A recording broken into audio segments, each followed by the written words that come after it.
everybody. How are you? Everybody good?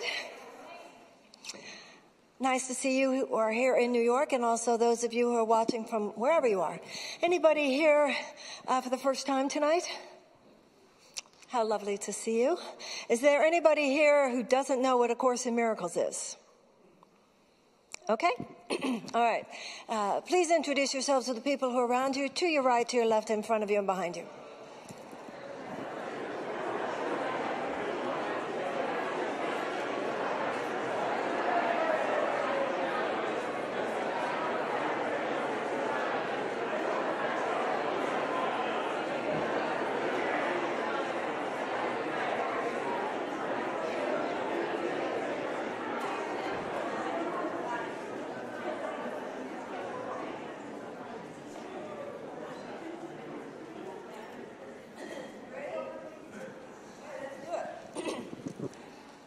Together you're back. Together we take a deep breath. We close our eyes. We see in the middle of our mind a little ball of golden light. And we watch this light as it begins to grow, larger and larger, until now it covers the entire inner vision of our mind.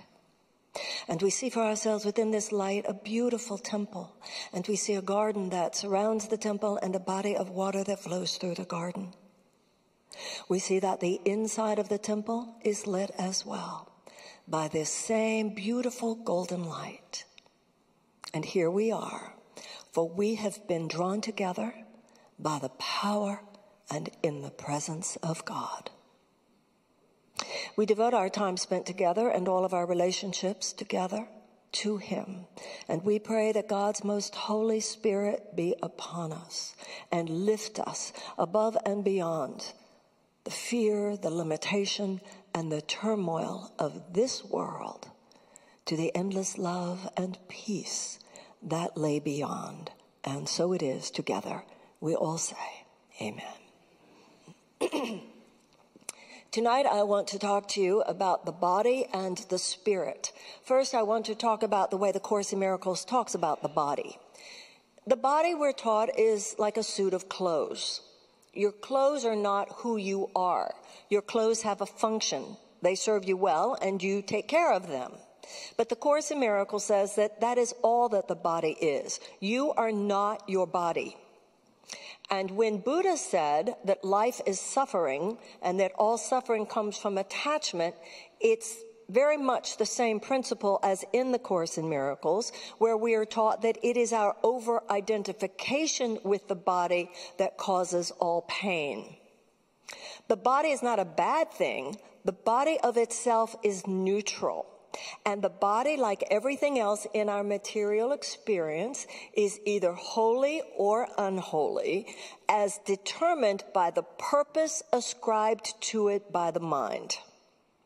The ego, which is the loveless mind, uses the body to make you experience yourself as separate from others, beginning with your physical senses. By definition, if I think that I'm my body, then I think I'm over here and you are over there. I think that not only am I over here and you're over there, but I identify, because I experience with the body, I experience myself as body, I experience with the entire mortal material plane, which is the body's plane. And this is a plane of limited resources. So to the extent to which I identify with the body, I will identify with a mindset in which it appears to me not only that I am separate from you, but that by definition I have to be in competition with you, and where by definition I am always tempted to compare myself with you. So I will always be on some kind of a roller coaster between I'm better than you, I'm worse than you, I'm better than you, I'm worse than you.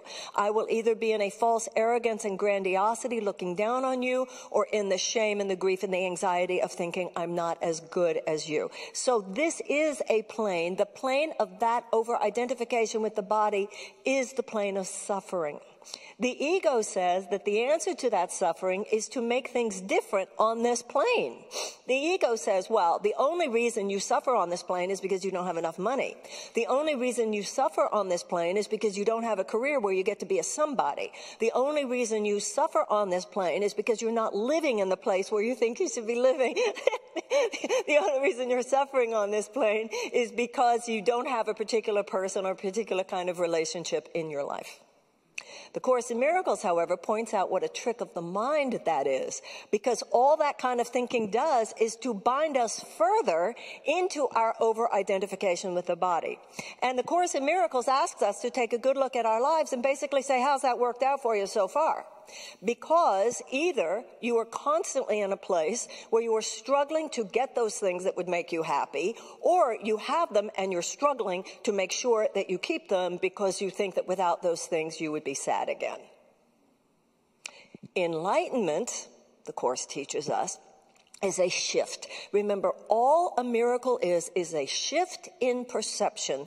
The work of spirituality is a work within our own thinking. The miraculous shift to enlightenment is a shift from body identification to spirit identification. Now, remember, the Course in Miracles says whichever plane you identify with, the body or the spirit, the rules that prevail within that world will be true for you in your experience. So if you choose to see the material world as the world of your reality, then the laws of this world will be real for you. That will be your experience. The shift to enlightenment is a shift into the realization that, as I said, the body is a suit of clothes. Your physical birth was not the beginning of your life. It was a continuation of your life. And your physical death is not the end of your life. It's a continuation of your life. And the body is not bad when given to the Holy Spirit rather than the ego to use for the Holy Spirit's purpose. As the Course in Miracles says, it becomes a beautiful lesson in communion until communion is. Communion is means a place where I am beyond all illusion that we're separate. But until we get there, the body can be a beautiful lesson in communion and all of the manifestations of the body, whether it has to do with kindness and shaking hands and tender touch or great sex or beautiful ballet, all the ways that the body can be used in the highest ways that the ego can be used. The Course in Miracles talks about the highest level of thinking of which the ego is capable, which is just underneath that plane where God is, which we cannot take ourselves to. But as we get there, and we are very, very close, God himself will lift you the rest of the way, which is pictorially represented, of course, by God's hand touching out to man's hand in Michelangelo's picture on the ceiling of the Sistine Chapel. The way we make that shift is not in some broad stroke. The way we make that shift is moment after moment. So begin with that. You know, sometimes you hear people talk about these kind of eureka experiences. I was blind and now I see, and they had some epiphany, and after that they were enlightened. Well, perhaps that happens, I don't know. But I know for most of us, it's kind of a just slow trek, you know, circumstance after circumstance, relationship after relationship. And the Course in Miracles tells us that everything that we go through in life is part of a highly individualized curriculum. So that right there is very different than thinking the path to enlightenment is over here somewhere. The path to enlightenment, you have to go to some other country, right? You have to go to some other place. It's some other place. No. The path to enlightenment is the path in whatever situation we're in whatever moment we are in, from thoughts that bind us to the body to thoughts that deliver us to spirit. So it's not out there. There is no out there. It's all in here. And it's all in the situation where we are. By definition, whatever situation we are in is it, and whatever person we're even thinking about, they're it.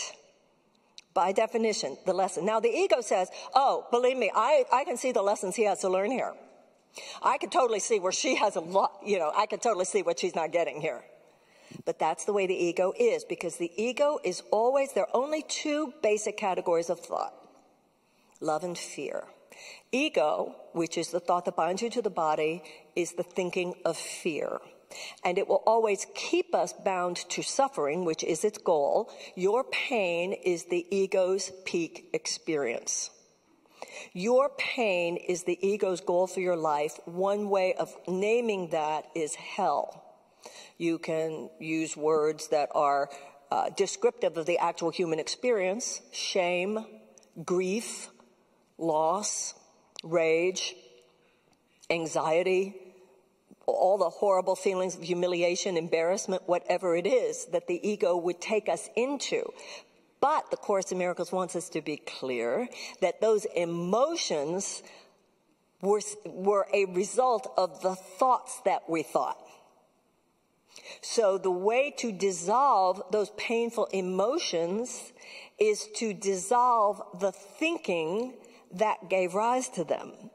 But you can't dissolve them with your mortal mind. They are a product of your mortal mind. The only way to get rid of darkness is to turn on the light. The only way to dissolve fear is to turn on love. So love is the mind of God. So in any situation, the purpose is our enlightenment. That's all that's going on. But the Course in Miracles says that your enlightenment and your happiness is the same thing. Because enlightenment means a shift into the thinking that delivers me from the illusions of this world, because the illusions of this world will lead me to pain. Even if the illusion is, wow, you're getting what it is you think you want. Even that's a trick. Because even if I'm getting what I quote unquote think I want, it's still binding me to the thought that that's who I am. And because nothing on this earth is permanent, even if I get it, I'm still lost in the struggle of hoping that it stays. Now, once we are delivered, and we are delivered, the Course in Miracles says the Holy Spirit responds fully to your slightest invitation. This is the deal. We live on a planet where the consciousness of humanity, the Course teaches us, is dominated by a thought system based on fear. So if I just kind of let myself go with the race consciousness of humanity, I will always be lured, because everything that my physical senses are showing me, all what my eyes are showing me, what my ears are having me hear, what my hands are having me touch, not to mention what most everybody around me is saying, is always going to fortify my false belief in the reality of this world. So enlightenment takes a conscious invitation. It's proactive. It's vigilant. It's disciplined. Discipleship. Disciple and discipline come from the same root. It's waking up in the morning and recognizing, wow, if I just watch TV right away, turn on the computer, look at my phone, or do anything else that has to do with the thinking of the world, I will be pulled down. I will be pulled down. So I choose not to. I take responsibility for my own mind. And I request a download of that which is most true. I seek to identify with spirit today, because in the realm of spirit lies my happiness. In the realm of spirit lies my happiness, and the reason the realm of spirit is the realm of your happiness, and that your happiness is your enlightenment, is because it is a realm where you are not attached. That's why Buddha said all pain comes from attachment. I'm attached to the things of the body. I'm attached to where I am. I'm attached to the money. I'm attached to the sex. I'm attached. It's always grasping. We are always in a mode of grasping. So enlightenment is where you request that God lifts you above this. Now, we already get, okay, so I get that my happiness and my enlightenment are the same. The next step is realizing that your enlightenment and forgiveness are the same. Why is that? If I am judging someone, the Course in Miracles says that there's only one of us here. So this whole idea of time and space, this is all part of the illusion that you're over there and I'm over here. So any thought I'm thinking about you, I'm thinking about me. So if I'm thinking a judgmental thought towards you, I don't like that you said something. I don't like that you did something. There's something about you that's not okay that I'm condemning in my mind. By definition, if it's something you did that wasn't perfect, then by definition, I'm talking about something you did on the plane of the body. Because your spirit is perfect. So if I'm only looking at your spirit, then I don't see anything to judge. So if I'm seeing something to judge, and that's what I'm pointing out in my thinking, even if it's not in my behavior, then I'm identifying with your body. Now, because all minds are joined, when I'm thinking about you, I'm thinking about me. So if I'm identifying with your mistakes, that means I'm identifying with your body. If I'm identifying with your body, that means I'm identifying with my body. And if I identify with my body, I will be in pain. And then I will say, I'm in pain because of what you did. And the Course in Miracles says, no, actually, you're not in pain because of what they did. You're in pain because you're judging them for what they did. Even if what they did was a closed-hearted response to you, your pain is coming from the fact that you, in response to that, closed your heart to them. And you went into this narrow perception of them. I don't like what you did. I don't like what you said. So I am crucifying you, putting the nails. I am identifying. You are put at the cross of wood, the materialization. You are what you did. You are what you said. You are what you did. Because by definition, what I'm judging you for, you by definition did before this moment.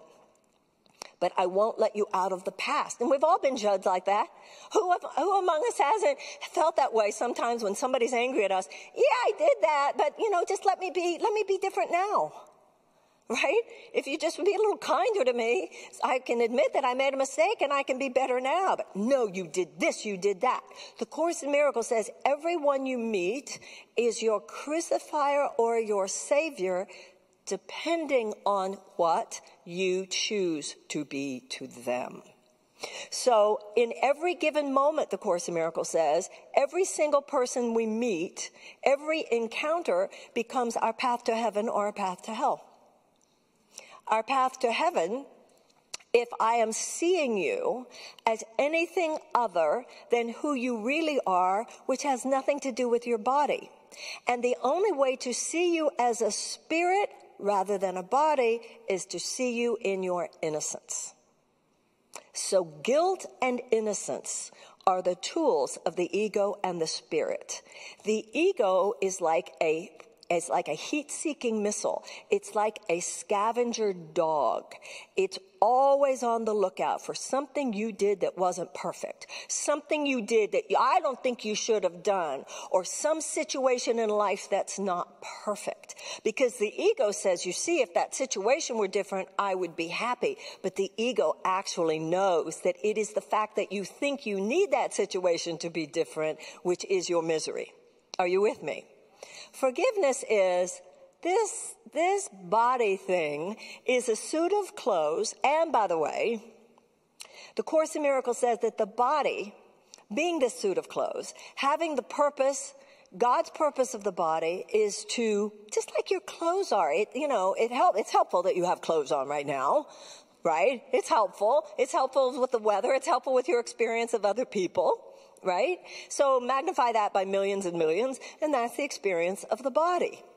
The Course in Miracles says when we realize that the body is just your mode of expression, it's not who you are, that to that extent, the body is programmed perfectly to support you in your journey through life. When, however, you over-identify with the body and see the body as the realm of the end rather than the means, right? That something having to do with the body. The end of all this is I'll get to have the money. The end of all this is I'll get to live there. The end of all this is that I'll have that career. This, the Course says, puts a pressure and a stress on the body that the body was not made to carry, and that is what makes sickness. Now that's a very, very big deal because we know that most sickness comes from stress. To over-identify with the body is to stress the body. It's to lay something on the body that the body is not here to carry. So when people say lighten up, it's literal to lighten up. And the greatest thing we can do for our health is to ask that. As we say here all the time, you're not the water, you're the faucet. What does that mean? It means your hands, your feet, your being in the world, the way your brain, what you say, what you see, what you do, the way to be most healthy in the body and the way to achieve that enlightened state, which is a happy state, is to see our body as simply here in service to love. Now, in the body, every cell is programmed. Every cell is programmed. It's assigned to the lungs or assigned to the heart or assigned to the liver or assigned to the bones, right? And it receives its assignments through a natural intelligence, which not only actualizes the cell, lifting the cell to its highest state of actualization, but which then automatically fits it into a collaborative matrix, whereby it works with every other cell to serve the healthy function and the functioning of the whole, the organ and the organism of which it is part. When the cell, for whatever reason, disconnects from that natural intelligence and forgets that it's here to go where it's guided to go in order to collaborate with others to serve something higher than itself, and instead breaks into this insane state where it thinks it's all about me, and I don't want to just be here to serve the healthy functioning of the liver. I want to go do my own thing. That's a malignancy. That's cancer. That is a malignancy in the body, and that is also a malignancy in consciousness. The problem with the human race, the ego state, is the false belief that it's all about me. That's what the ego is the false belief that I am separate. Now, feeling that I am separate, I feel that something is missing. And so the enlightened answer to that is the only reason you feel that something's missing is because you've forgotten you're not just this one little piece of flesh and blood. No wonder you feel bereft. No wonder you feel hysterical. No wonder you feel lonely. The ego's response to that is, if only I could have a person or thing to attach myself to, I would no longer feel lonely. I would no longer feel bereft. So the issue of every cell being guided by nature to achieve its highest state of actualization, whereby it collaborates with other cells to serve the healthy functioning of the whole, is mirrored and is a mirror of what is happening on the level of spirit. Each of us are individual cells. And each of us receive natural intelligence. That natural intelligence in Course in Miracles is called the voice for God. Each cell has that natural intelligence, and each of us has that natural intelligence. To the extent to which the cell follows its natural intelligence, it becomes a healthy cell, and it automatically moves to collaborate with other cells. When you and I follow our natural intelligence or the voice for God, we too automatically are lifted to our highest level of self-actualization, a state whereby we automatically find ourselves collaborating with other cells, i.e. other people, for the healthy functioning of the whole, the community, the country, the planet, etc. So the ego mind is that which would have us so intent on getting what we think that we need in order to be happy that basically we see other people as something to use to achieve that goal. On the other hand, the Holy Spirit sees other people as people that we are to collaborate with in order that together we serve something higher than any of us can be alone. Now, as I said before, Course in Miracles says every circumstance, every situation, every relationship is perfectly designed to give us the opportunity to practice the principles that I just said. This stuff is not difficult, it's different. What is, however, very difficult sometimes is getting over our resistance to doing it. The ego is very sly. The ego is very insidious. The ego doesn't say, hi, I'm your self-hatred. Listen to me and you will blow pretty much everything. That's not what the ego says. The ego is always tempting us to believe that the most selfish act is self-care.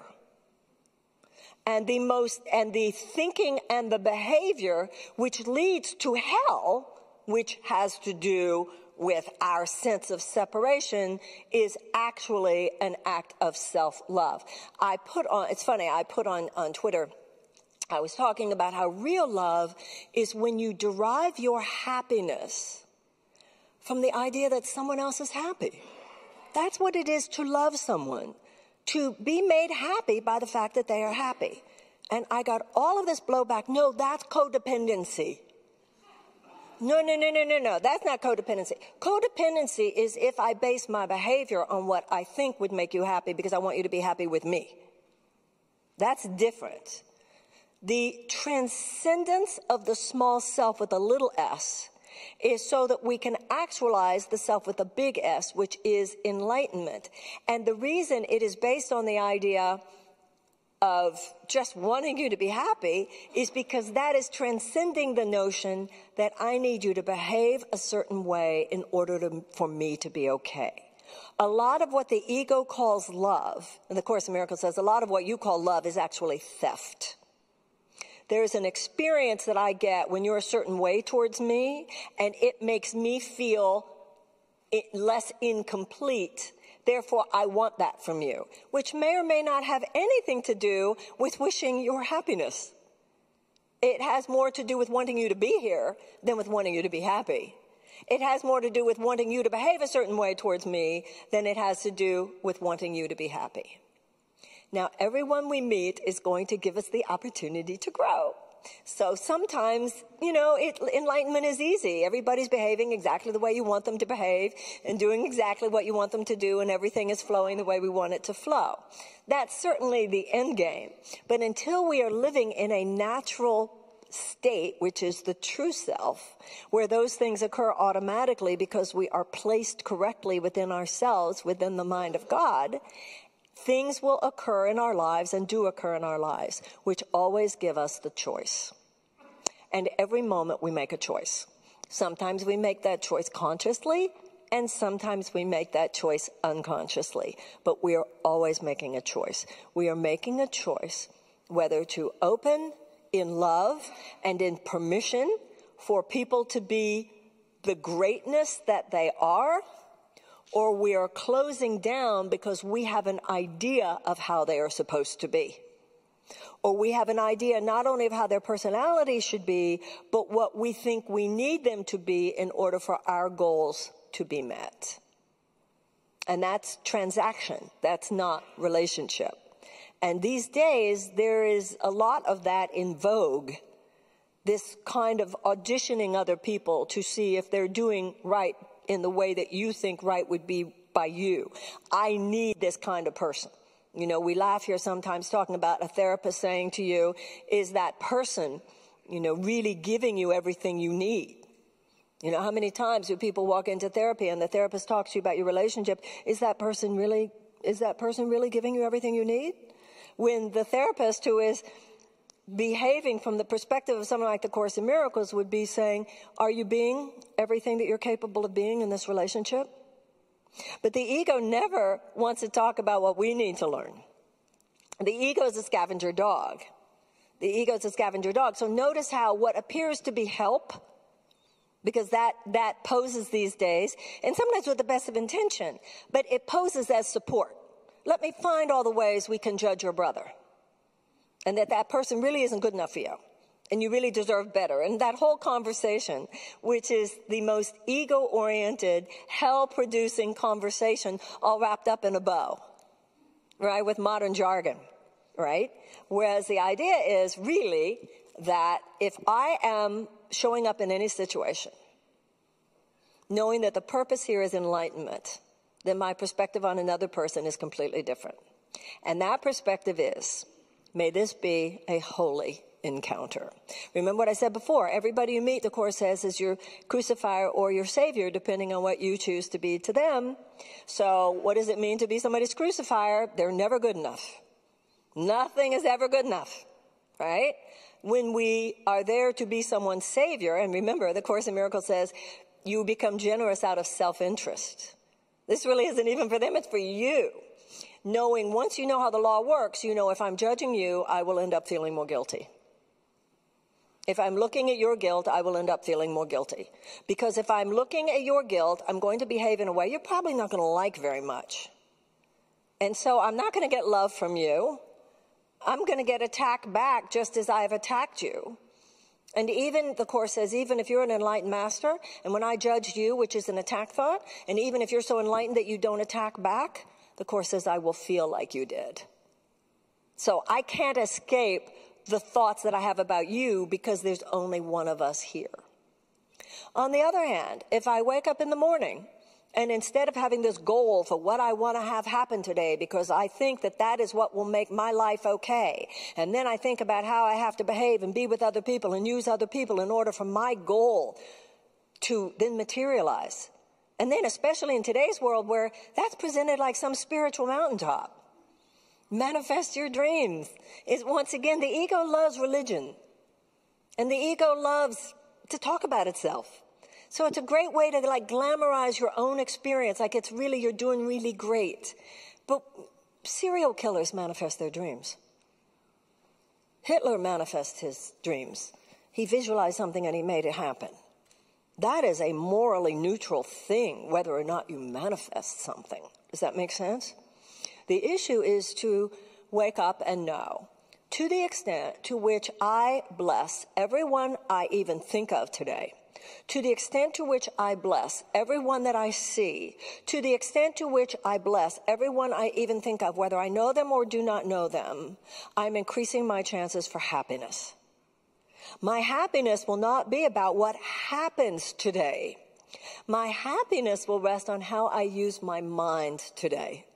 That's it's a radically different mindset. Because the world says you'll be happy if this happens. What do you want to have happen? Or whatever. Now, the Course in Miracles does say, what do you want to have happen? But it's from a completely different place. Because it's not from a place of wanting to make something happen. It's from a place of positioning ourselves inwardly that those things will happen naturally. Now, all people subconsciously know everything. You're going into a meeting. You're going into work. You're going on a date. You're going out to dinner with your lover, your spouse, whatever. I'm not suggesting you say this, but I am suggesting you think, dear God, may I only be an instrument of peace in his or her life. May I only be a blessing in his or her life. Please take from me my judgments. Please take from me my thoughts of judgment based on their past. And please take from me my thoughts about what I think I need from this situation. Because if I think I need anything from you, and if I think I need anything from a situation, I am by definition separate from my truth, because when you realize who you are, you know you don't need anything. You're already complete. What we need is to remember we don't need anything. So if I'm looking to you to get something, by definition, or to a situation to get something, by definition, I'm just going down the rabbit hole of my own misery. So instead, when we realize we are here, as the Course in Miracles calls it, is a teacher of God. And to teach is to demonstrate. And the plan of the teachers of God, the Course in Miracles says, is the plan for the salvation of the world. Now remember, the only thing to be saved from is our insanity. The only thing wrong on this planet is we're insane. We have forgotten who we are. We're so disconnected from the truth of who we are, and we're living on a planet which is ruled by consciousness which is 180 degrees away from the thinking of God. So we're always fighting instead of loving because we are totally identifying with the falsehood. So the world will be saved, will be changed when enough of us have been in our own thinking saved. And to be saved from my own insanity means saved from the thought that this is about me making something happen, and instead saying, A cell doesn't know if it should go to the lungs or to the pancreas. A cell doesn't know if it should go to the blood or to the liver. The cell doesn't know where it's supposed to go. Its natural intelligence will tell it. So you wake up in the morning, and this is why we do the course. This is why we do those workbook exercises. It's all what's going on in your mind. And you wake up in the morning, and as it says in one of the exercises, where would you have me go? What would you have me do? What would you have me say, and to whom? The Course in Miracles says it's all planned perfectly.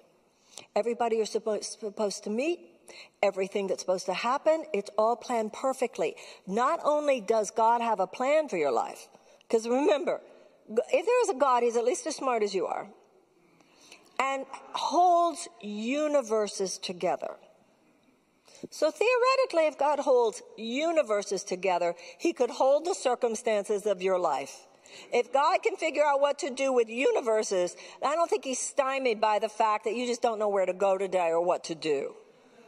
Just as the body is programmed for health, just as the cell is programmed for self-actualization, you and I are programmed not only to be the person God would have us be, but when we are who we are to be, we will know what to do. And if I'm trying to decide what to do based on what I think should happen, then by definition, as the Course says, you don't know where your talents could best be used. You don't know how your abilities could best be used. You don't know whether you should be in Boston or Atlanta. There's no way for you to know. You don't know what's going to happen tomorrow. So you're constantly running blind, trying to make things happen according to an agenda that by definition is false, because it's this idea that you have of what would make you happy when you can't possibly know what would make you happy. And by the way, that can't possibly make you happy because the core belief is that you're not okay now. So the Course is a path of just complete and total surrender. It's a path of use me. I know that I'm going to meet people today. I'm going to see people today. Help me discipline my mind. And that's what doing that workbook does. Without some path, whether you're a Course in Miracles student or some other path of meditation, if you just download the thinking of the world from the time you wake up in the morning, no wonder everybody's depressed. No wonder everybody's anxious. This is what it means to be cast out of the garden. The Garden of Eden, where everything's happy, means the constellation of thoughts, where it's all harmonious and all the forces of nature are working. The knowledge of good and evil means the judgment. This is good and that's not good, and everything that comes from that. And we are put into this realm of mental chaos. And it's hell. You can call it depression, you can call it anxiety. It's hell. Not after we die, it's here. It's what the ego would make of the mind. But you can't hit the darkness with a baseball bat. You just turn on the light. And we go there first. Now, everything I'm saying is, though, as we know, easier said than done. Not when you first wake up in the morning, though. Because when you first wake up in the morning, if we prepare ourselves, our chances are so much better of getting it right.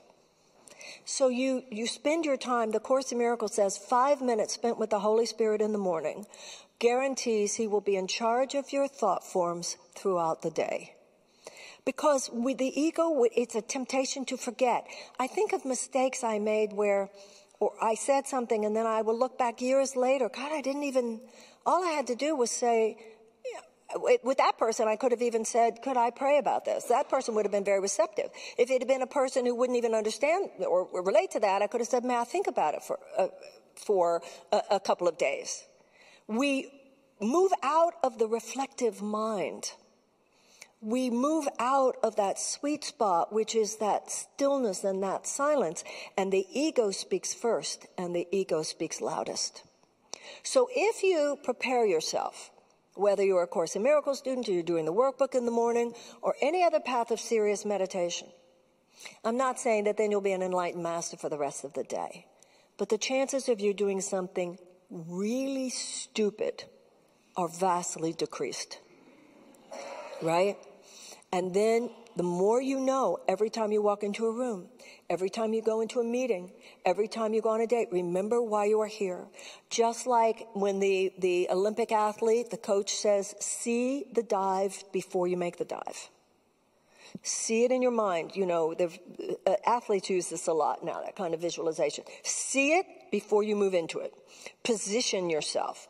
And these days, there's a lot of positioning where people will say things like, okay, what's our intention for this meeting?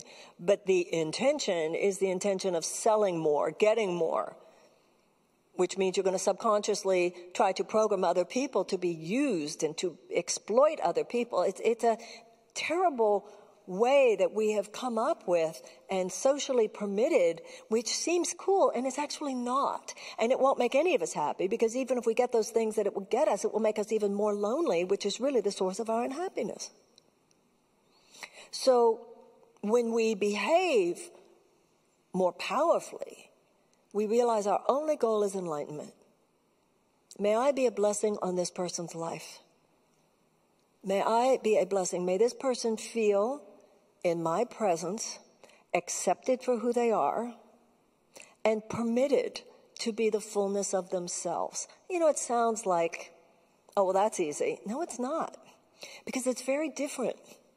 It's very different. It takes discipline. It takes discipline because it's a very different mindset. And if you walk into a meeting, and we all know that. We all know that you can feel it when people have been sticking psychic daggers your way. You can feel it when people have been like, even they might be smiling, but you can feel it. But the opposite is true as well. If you bless people before you go in, they won't know why they like you, but they will. Because they feel better around you. Why? Because you have been sending them love. You have been blessing them. It's all up here. And guess what? If I have been blessing you, what is more likely to happen? That you will collaborate with me in doing something that increases your good and increases my good. And that is how together we make better the world in which we live. So it's not that the life of the Spirit is a life of sacrifice where you give up wanting anything wonderful to happen. The Course in Miracles says the universe is already programmed to bring you everything that would make you happy. The universe is already programmed to bring you everything that would contribute to your happiness. When you are placed where God would have you placed, which is the memory that you are innocent, no matter what you've done, no matter what mistake you've made. We all make mistakes, but in the moment when you made a mistake, the you that is innocent wasn't uncreated in that moment. It just got cast out of your consciousness. We atone for our mistakes. We make amends for our mistakes. We seek to be better now, knowing that the universe, in any given instant, God is ready to begin again. And that same mercy that God accords us, we are on this earth to accord to each other. Everybody's walking around with some grief and some rage and some loss and some humiliation and some pain, because not everybody's gotten it right all the time. And what we all want is to feel that we're in the presence of someone who gives us permission to be better than we were before. I mean, it's not hard to point out other people's faults. What takes more discipline is to school yourself in pointing out their good and leaning into that. And this doesn't make you naive. Anything else is naive. And it doesn't make you into someone who therefore is going to be left out. It doesn't make you into someone who's going to have to sacrifice all the goodies of the world.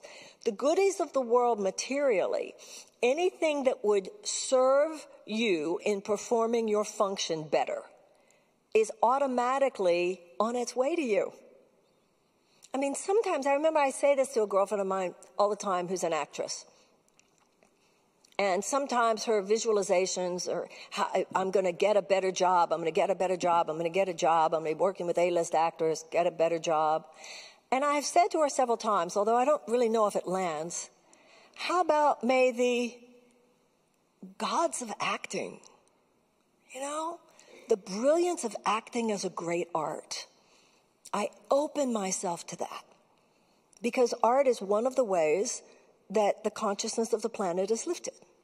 So if I am to be an actress in her case, May all that is brilliant acting, may I open up to receive all of the energies of acting as a, priestly function, as God told Moses to go down from the mountain and tell the Israelites, I will make of you a priestly people.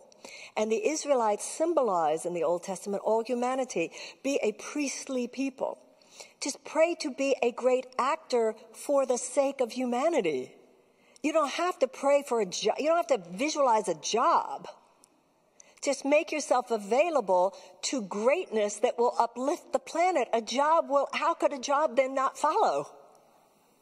So whatever we're doing, may I be, as the Course in Miracles calls the teachers of God, the presence of the alternative. And that's what all of us are. And the Course in Miracles says all of the children of God are special and none of the children of God are special. All of us are programmed for that. None of us have a more important function than anyone else. But it's not going to be sent to you in a FedEx envelope someday. It's in this instant to know that if I am performing my function in this moment of seeking only to be a blessing, that whatever I say, whatever I do, whatever I think uplifts the energy, the universe is like the universe has eyes. And then everything comes forward that will only increase your opportunity to, within the world, perform in a way that sheds light on a material plane that reflects the light that is in your mind. Does that at least intellectually make sense? Okay. So let's now, in our meditative state, think, and I want to begin by your thinking, before we even go there, of the life that you're living right now. Not another life. Of the relationships that you are in right now. Of the challenges that you have right now. Of the opportunities that you have right now. And in every single instance and every single relationship, and the Course in Miracles says, everything is a relationship. Where are you trying to get rather than to give? Where are you trying to make something happen rather than just make yourself available to the Holy Spirit for God's purposes? Where are you judging rather than blessing? Where are you blaming rather than blessing? Where are you holding yourself or anybody else to the past rather than living in the holy instant of the now, because the past is over. It can't touch you unless you bring it in with you to this present moment. Where are we not giving the past to God? Where are we not just giving the future to God? The ego mind has us so obsessed with the past or obsessed with the future, we never experience the miracle, because the miracle is in the present, which is the only time there actually is. And you begin to realize how powerful your mind is. Every single thought, the Course says, every single thought we have takes us straight to heaven or straight to hell. Not after we die, right now. Because heaven is the awareness of our oneness. And I can't be aware of my oneness with you as long as I'm holding on to my illusions of the body and the physical and the mortal self. When I let go that concentration, then number one, the body is programmed for better health. You are far more energetic within the body. And everything that your body and your physical and your mortal self needs in order to perform your function, just like, oh, isn't that nice? Thank you. Thank you. That opportunity, thank you. That abundance, thank you. That person arrived, thank you. Because you are on the path here. You didn't go out and look for them by strategizing. It's the opposite of a strategic mind. Does that make sense? Okay, so let's take a deep breath and close our eyes.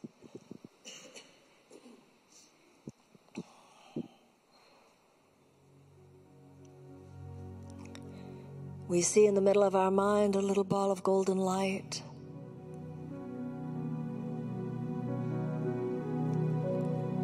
And we watch this light as it begins to grow larger and larger. Until now it covers the entire inner vision of our mind.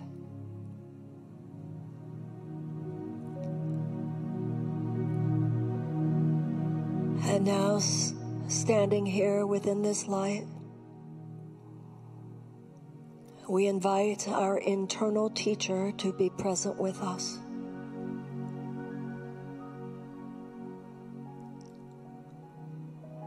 The internal teacher appears to all of us in whatever way, and whatever way the teacher appears is perfect. To some, the internal teacher appears as Jesus.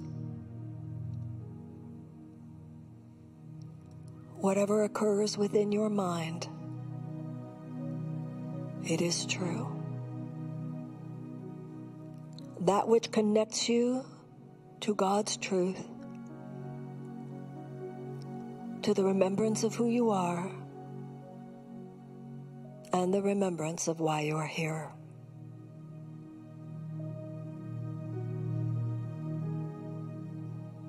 And now allow people to come into this space with you. Whoever just appeared, that's the one. In spirit, bow before the Spirit within them. Acknowledge any mistakes that you have made. Apologize. And within your heart, atoning for your errors, pray that God give you the opportunity to get it right, to become different, to rise above the part of yourself so tempted by that encounter.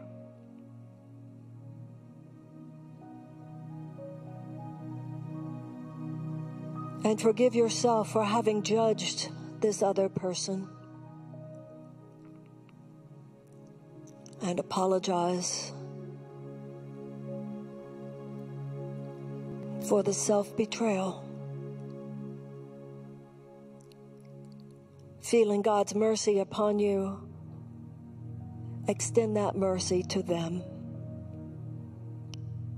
Forgive them for the errors that they might have made. Bless them and wish them peace.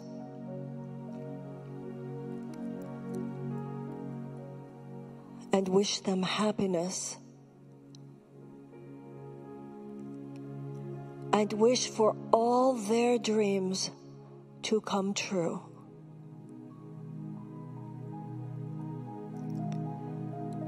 Bless them and bless their relationships. And bless their journey. And bless their body. And pray for their happiness. For so you will find your own.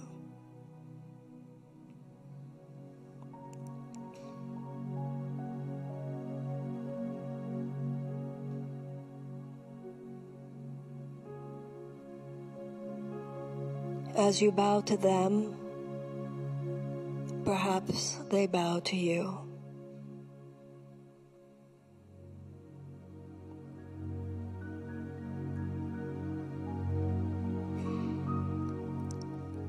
And now the next person who is present here. Bless him or her.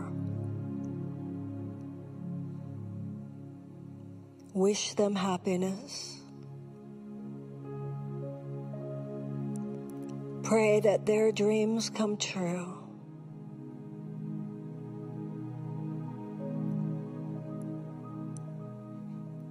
Pray that they be happy.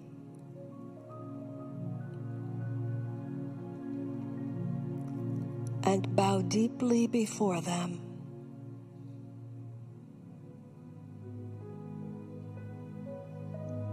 For at the deepest level, you are one.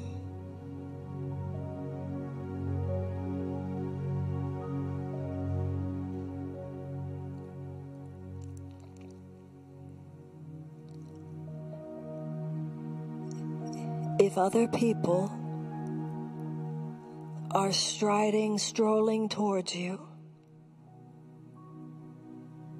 bless them. Atone for your mistakes. Forgive them for theirs.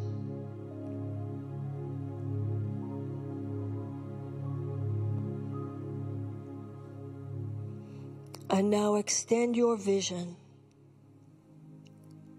to what lies behind all of the people who have joined you in this sacred place. See the golden void, the place of divine no thing.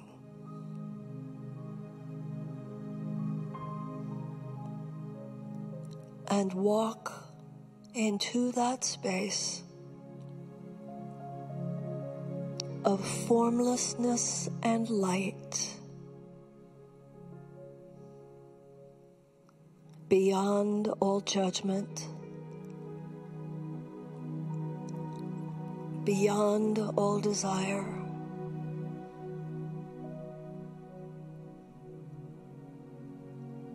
beyond all goals,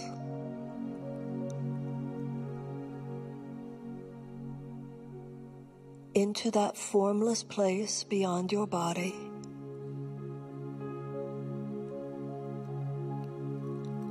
where your soul so longs to be.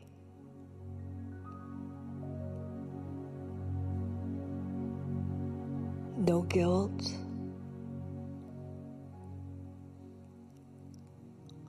no blame,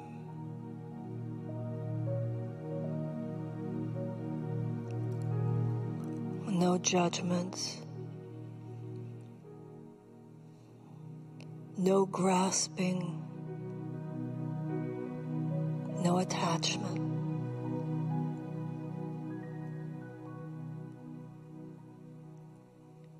Place in God's hands your suffering and your grief,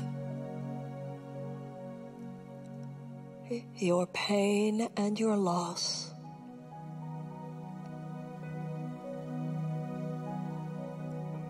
All negativity and negative feelings, give them to Him.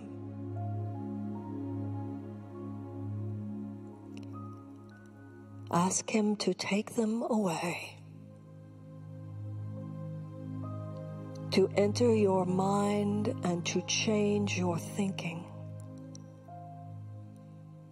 that you might feel those ways no longer.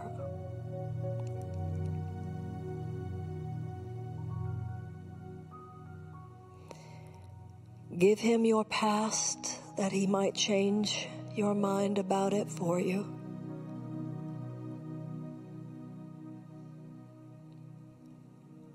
Release the future into the hands of God.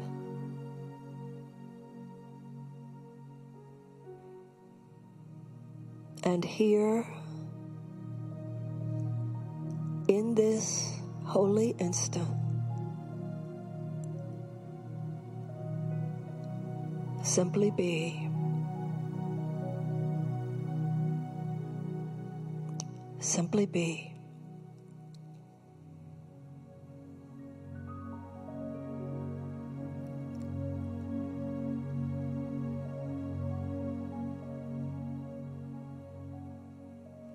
Let all illusion fall away.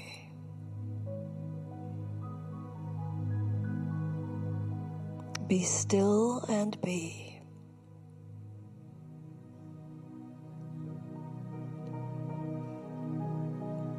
And thus know happiness,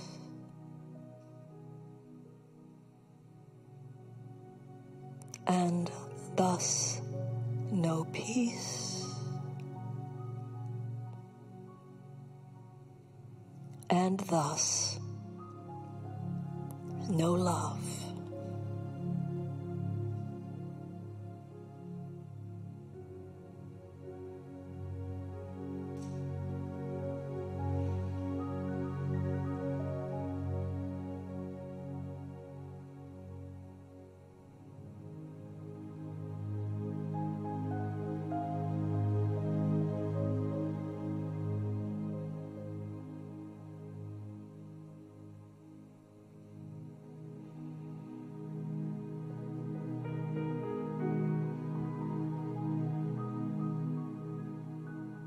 And thus shall we be changed.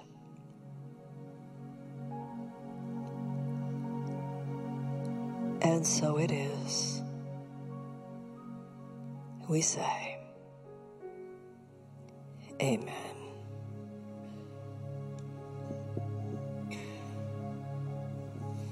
Thank you.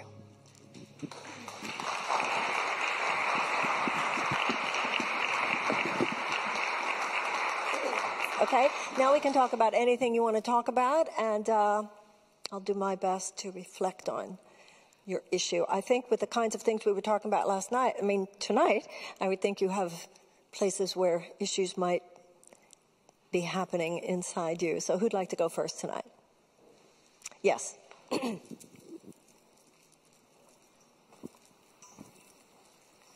Hi, Marianne. Hi. Thank you for being such a great teacher. You're definitely one of my favorites.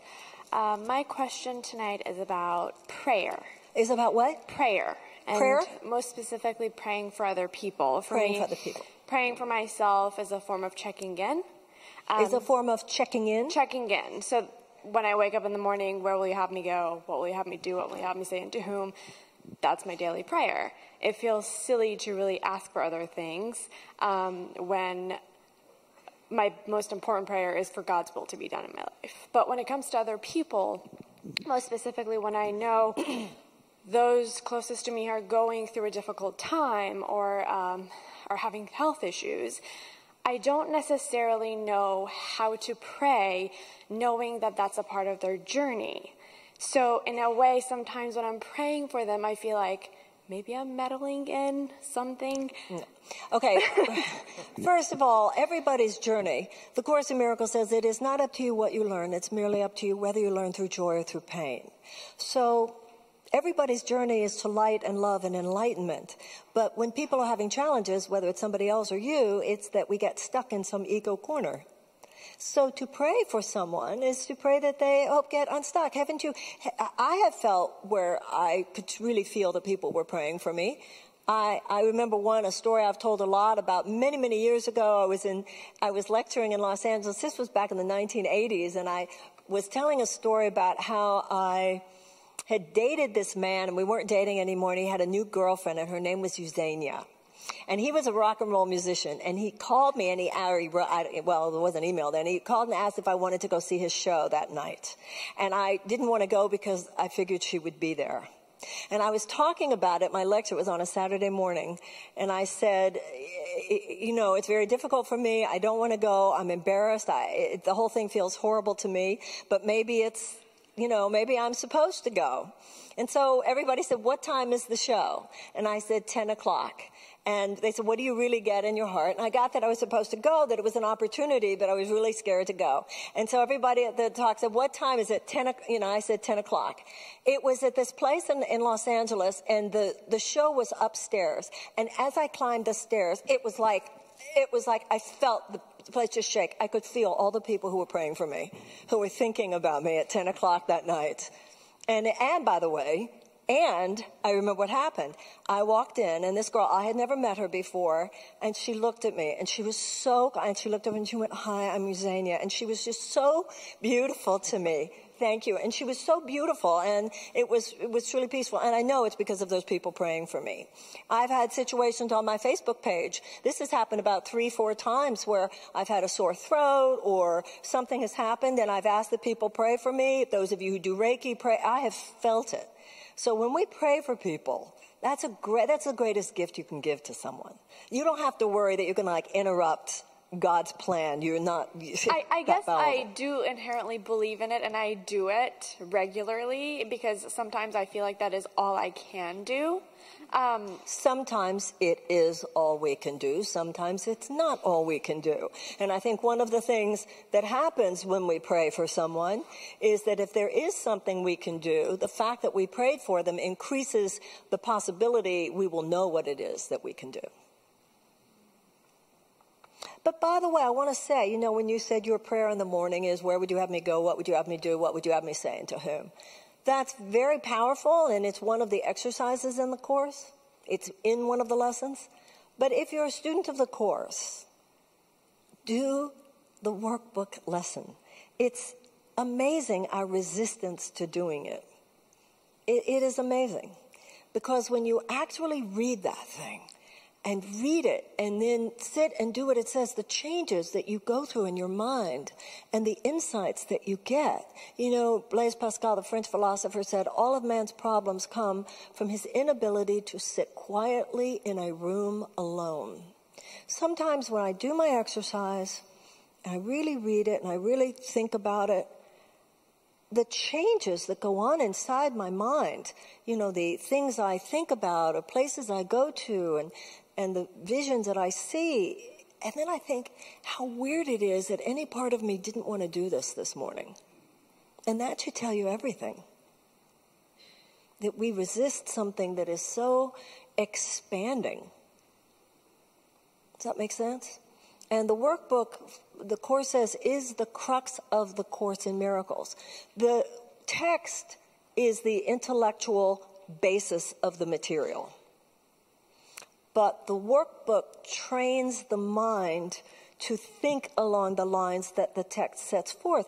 It's like everything that we were talking about tonight. It's one thing to know these principles, but that's just the toolkit. The workbook is how we use the tools. And, you know, Freud said, intelligence will be used in the service of the neurosis. And that's true of spiritual information as well. The ego loves to garner spiritual information. But I can certainly tell you from my own life, you know, when it comes to the data and the principles, I kind of got that down. That's a very separate issue than whether or not I practice it in any particular moment. And that's where that workbook comes in. Okay, who's next? Yes, ma'am.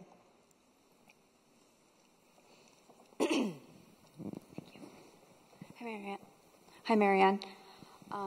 Thank you. I was just thinking, just recently I've been really down.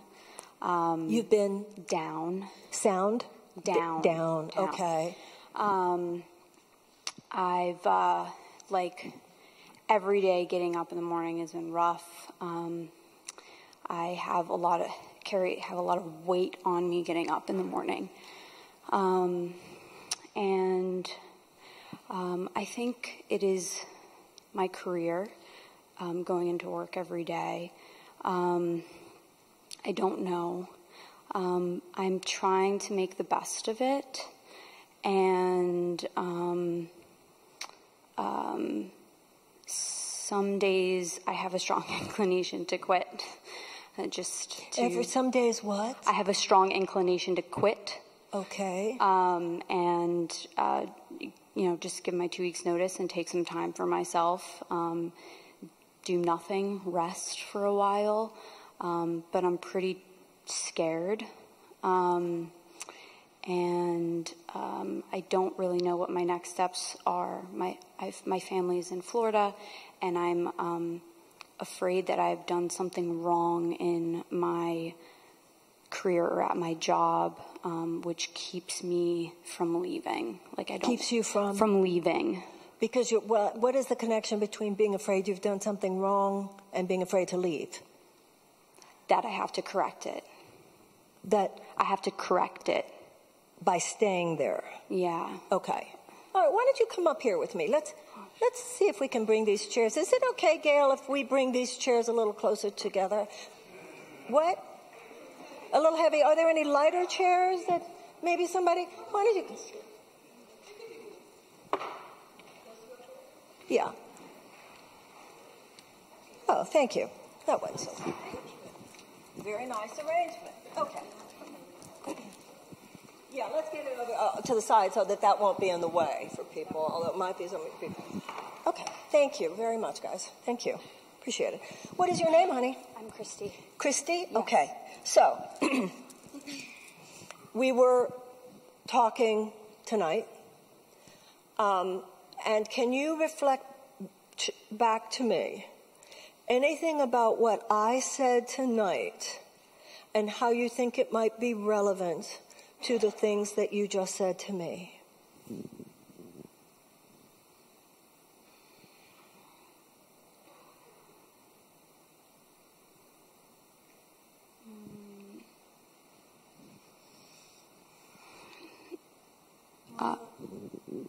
My connection to the body and seeing my own guilt or other people's. Okay.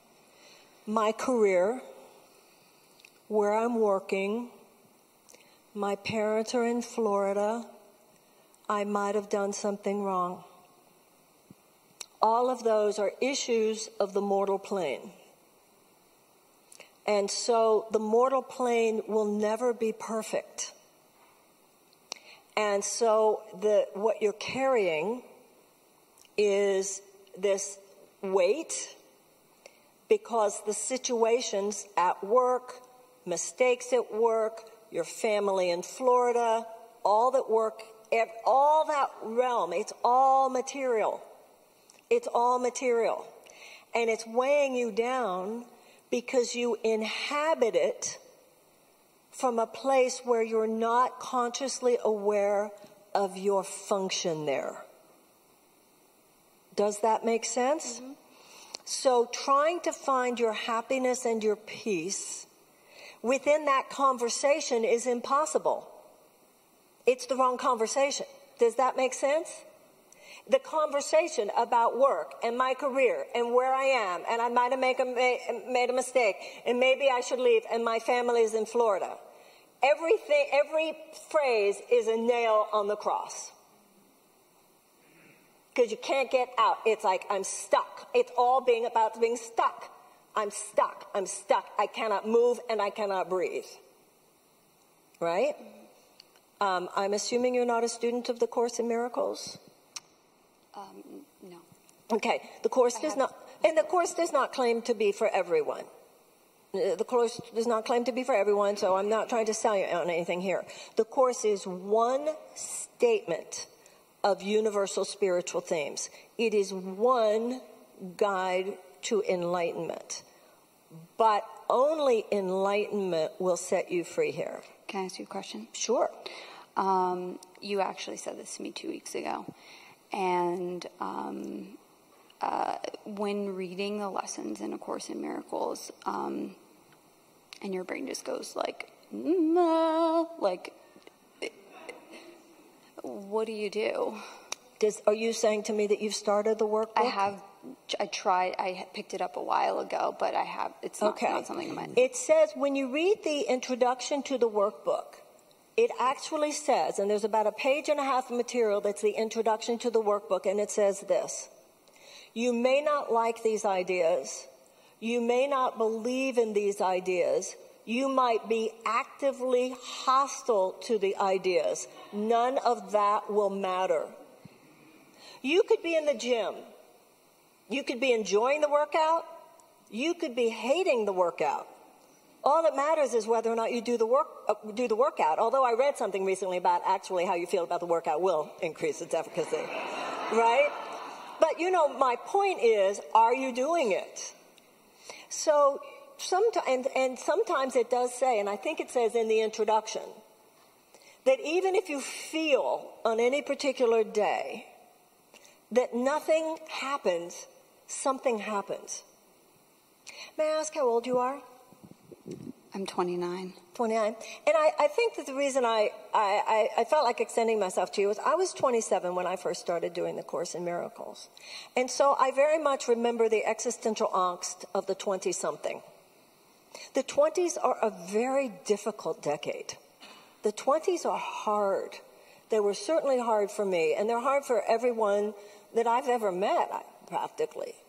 This is a great time for you to not buy into any of the thinking about career and decision-making that is out there.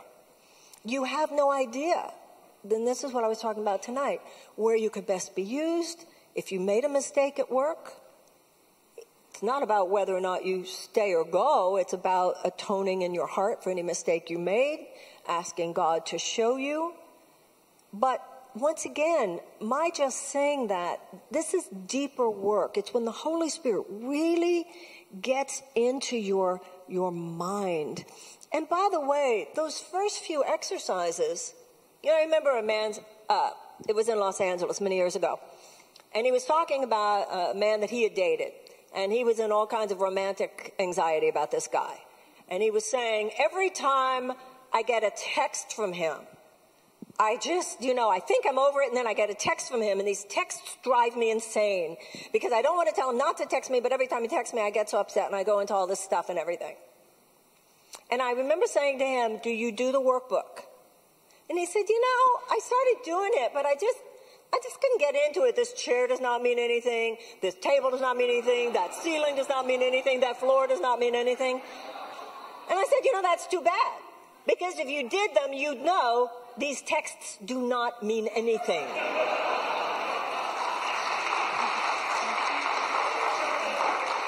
Right? It's the actual musculature. You're weighed down by your thinking. You think you're weighed down by the job.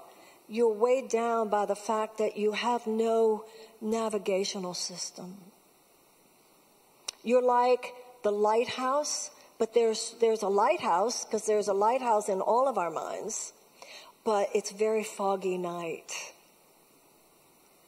And only God can remove the fog. You're where most people are in this world. We're untethered to that which is true.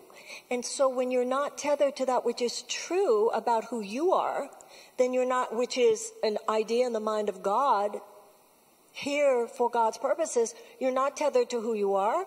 You're not tethered to who other people are, because when you don't see the truth about who you are, you don't see the truth about other people. And then you're untethered to any sense of what your actual purpose is. And then we don't understand why we're unhappy. Does that make sense? Yes. Is there anything else I can do? Yeah, we can all pray with you. Would you like that? So in praying for you, it's kind of like a chiropractic adjustment of the soul. It's kind of like a Shakti. But when Jesus would heal people, he would heal them, and then he would say, go and sin no more. Sin means the thinking of error. So your mental habit patterns are, somebody once said to me when I was about your age, a little bit older, I think, you're a sufferer.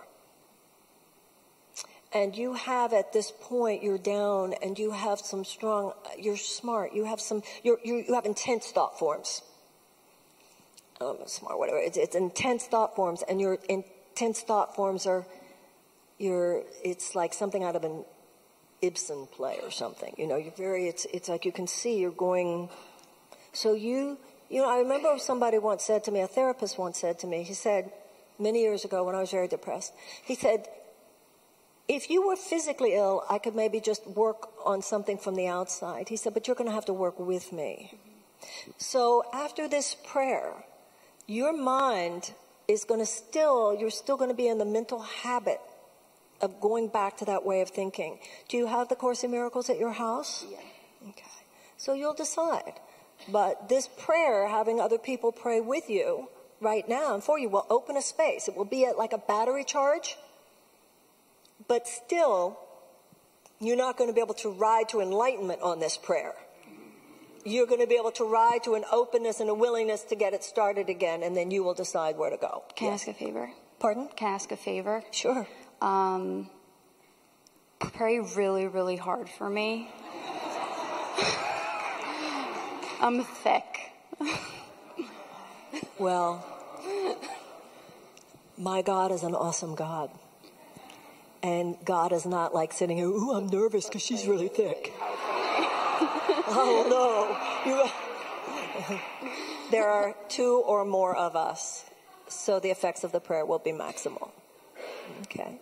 I just want to say that something similar between you and I happened, like when you first started at Middle Collegiate Church, too. So, thank you. And thanks, everyone, for, yeah. Let's say a prayer.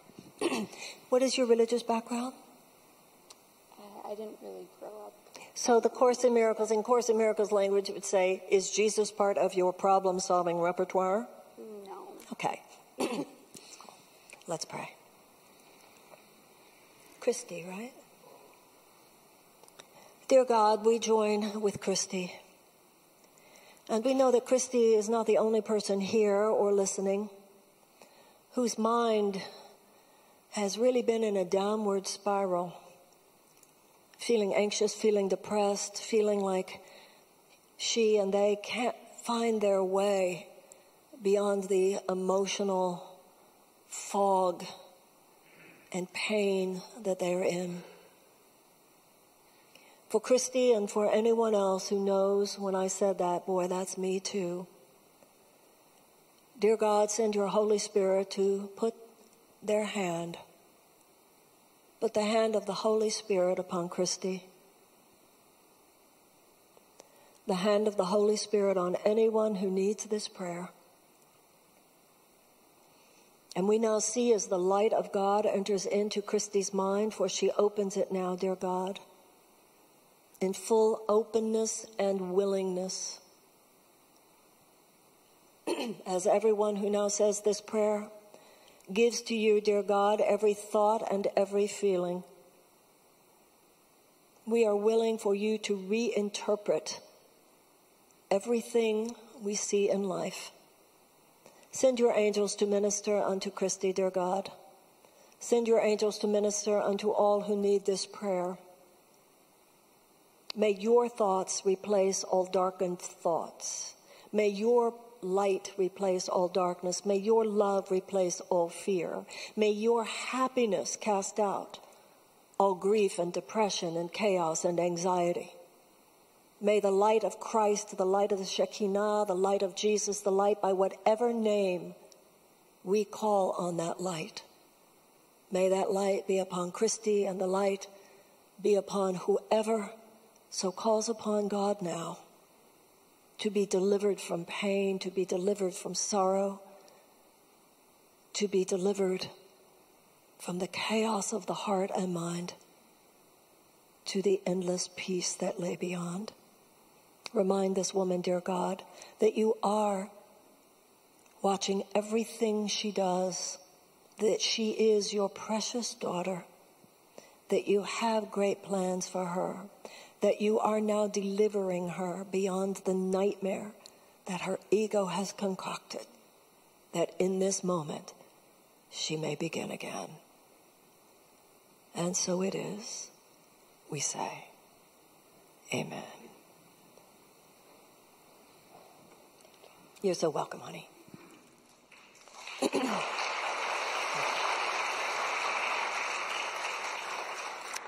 Okay, who's next? Yes, this lady right here. Thanks. Hi, hello. Hi. I'm Els from Belgium. Hi, welcome. Yeah, thanks. Well, I just came over for a week here. But what I wanted to ask, because when I was like 12 years old, I created a defense mechanism for myself to work very hard, to create a new future, to create a better life for myself. And now I'm 37, and I still work very hard. And sometimes I'm wondering, like, I know very cognitive-wise that I need to take more care of myself. And in reality, I always go back to the mechanism of working very hard. So I feel shivering now, and I'm like, how come I'm still always, even knowing what I'm needing and what I need to give to myself and what I give to other people to take care of them, still not allowing it to be part of my life.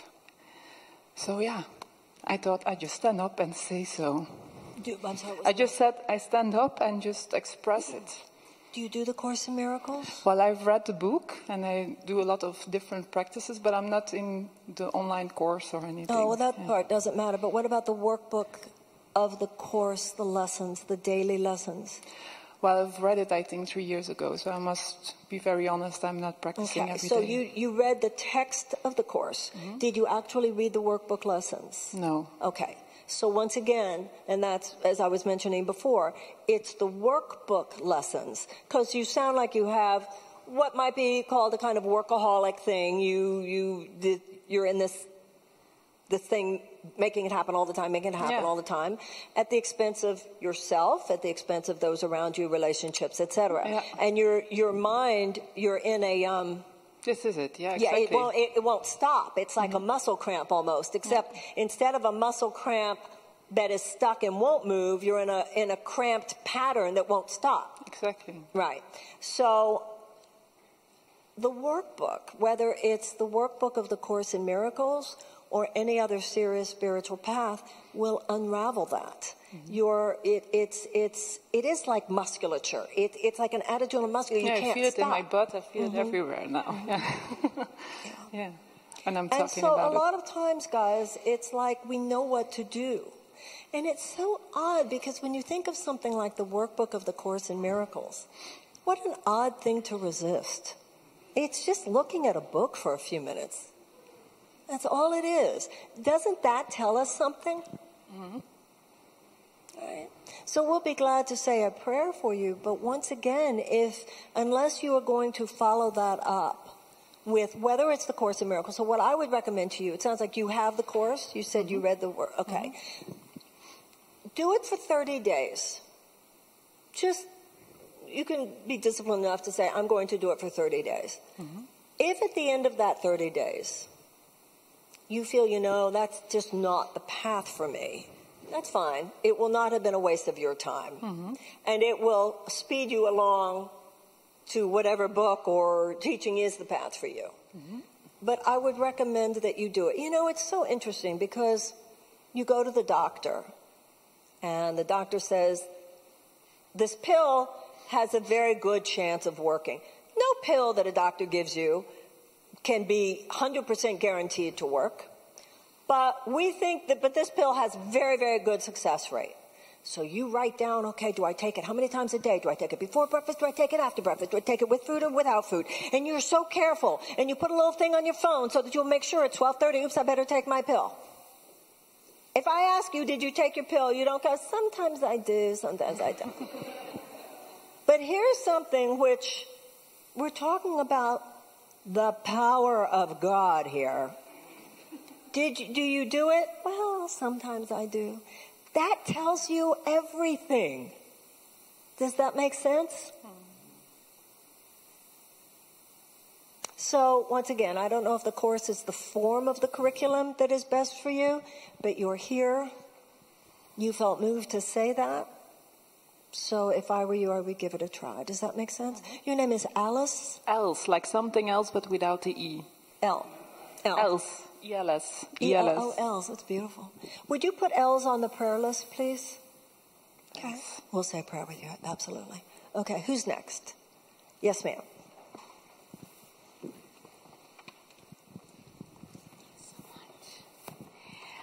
I have known your ideas for years, and I have loved them so much. Deep resonance.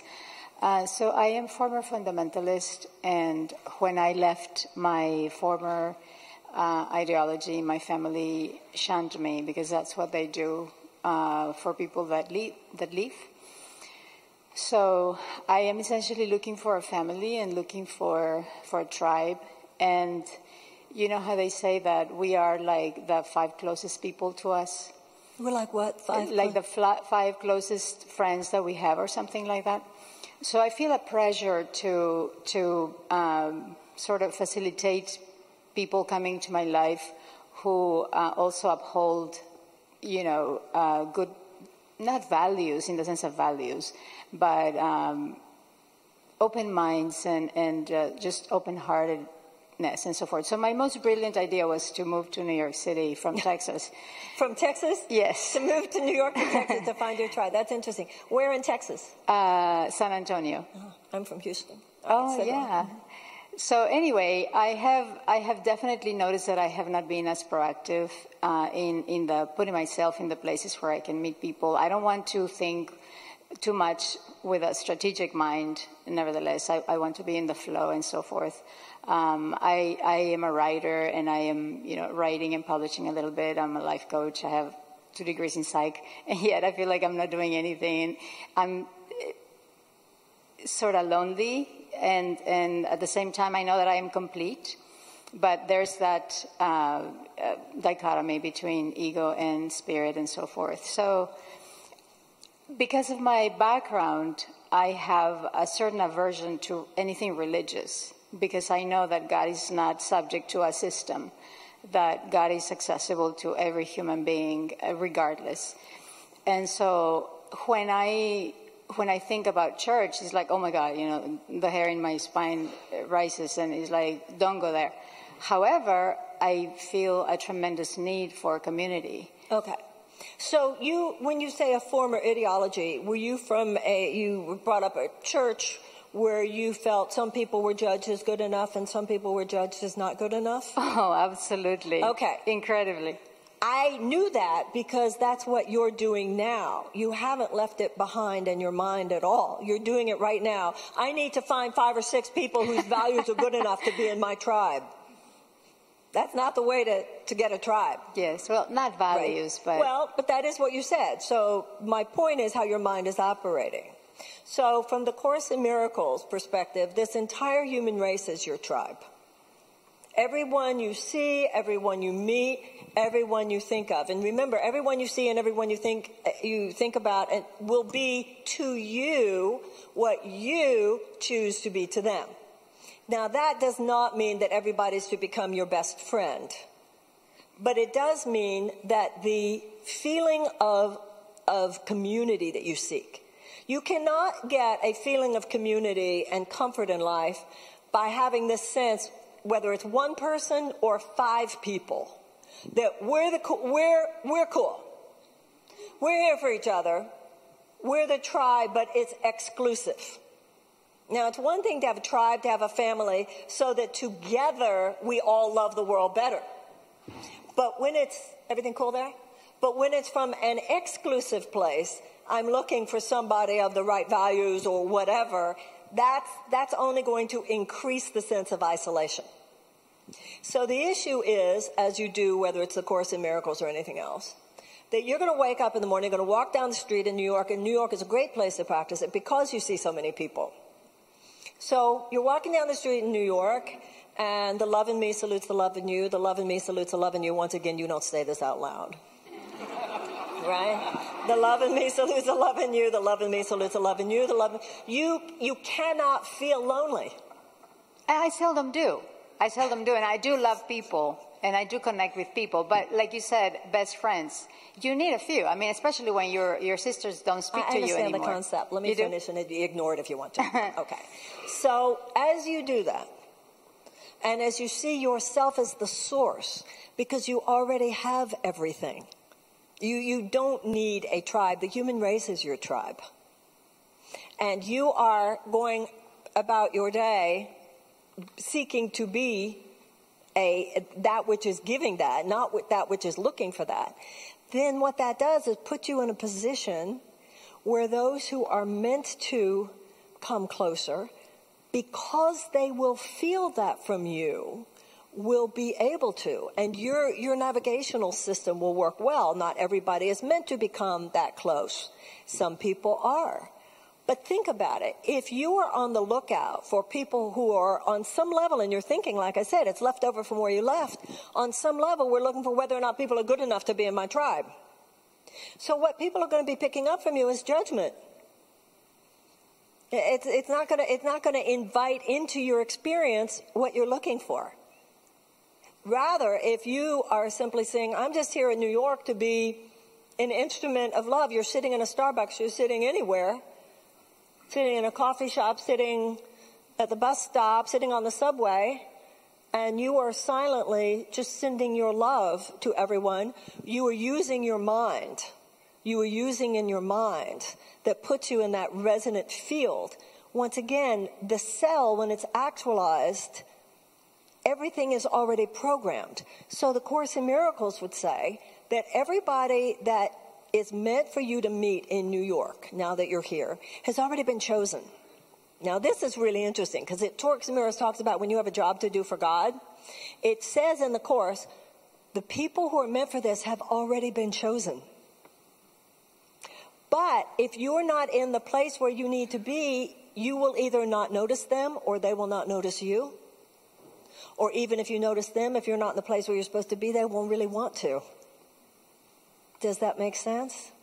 That's why, as the Course in Miracles says, you think you have many different problems, but you really only have one, and that is your separation from God. And the separation from God has to do with remembering or healing the separation from God. Who am I and why am I here?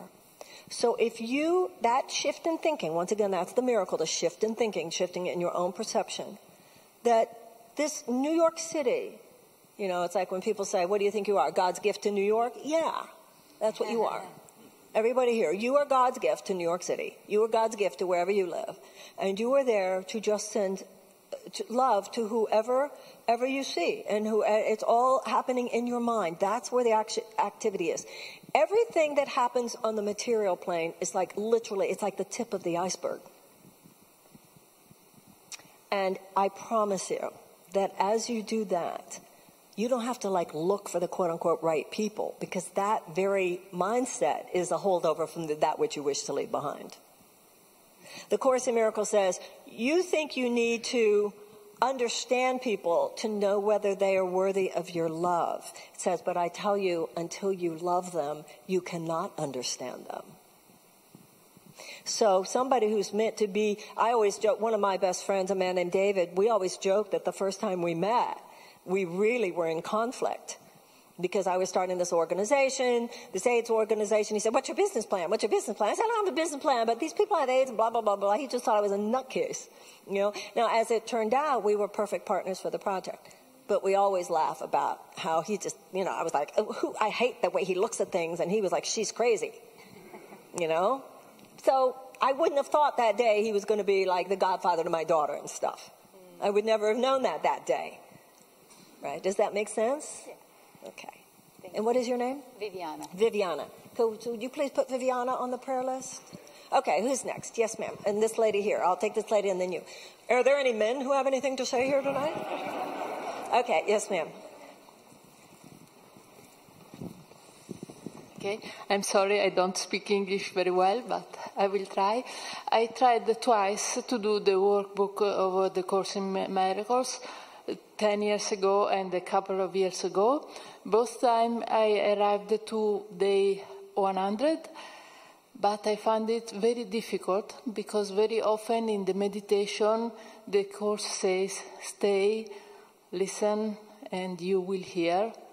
And I never heard nothing, and I got a bit anxious and frustrated, and I don't know, because I somehow feel that this could be a path for me, but I don't. And do you do it in your native language? I'm Yes. just curious. Okay. So remember when we were talking to Christy before? First of all, I don't know anyone. I haven't, certainly, and no one that I know has done the Course in Miracles and feels like, wow, every day I did exactly what it said, exactly when it said to do it, and said every sentence right and heard everything the way it said I was going to hear it.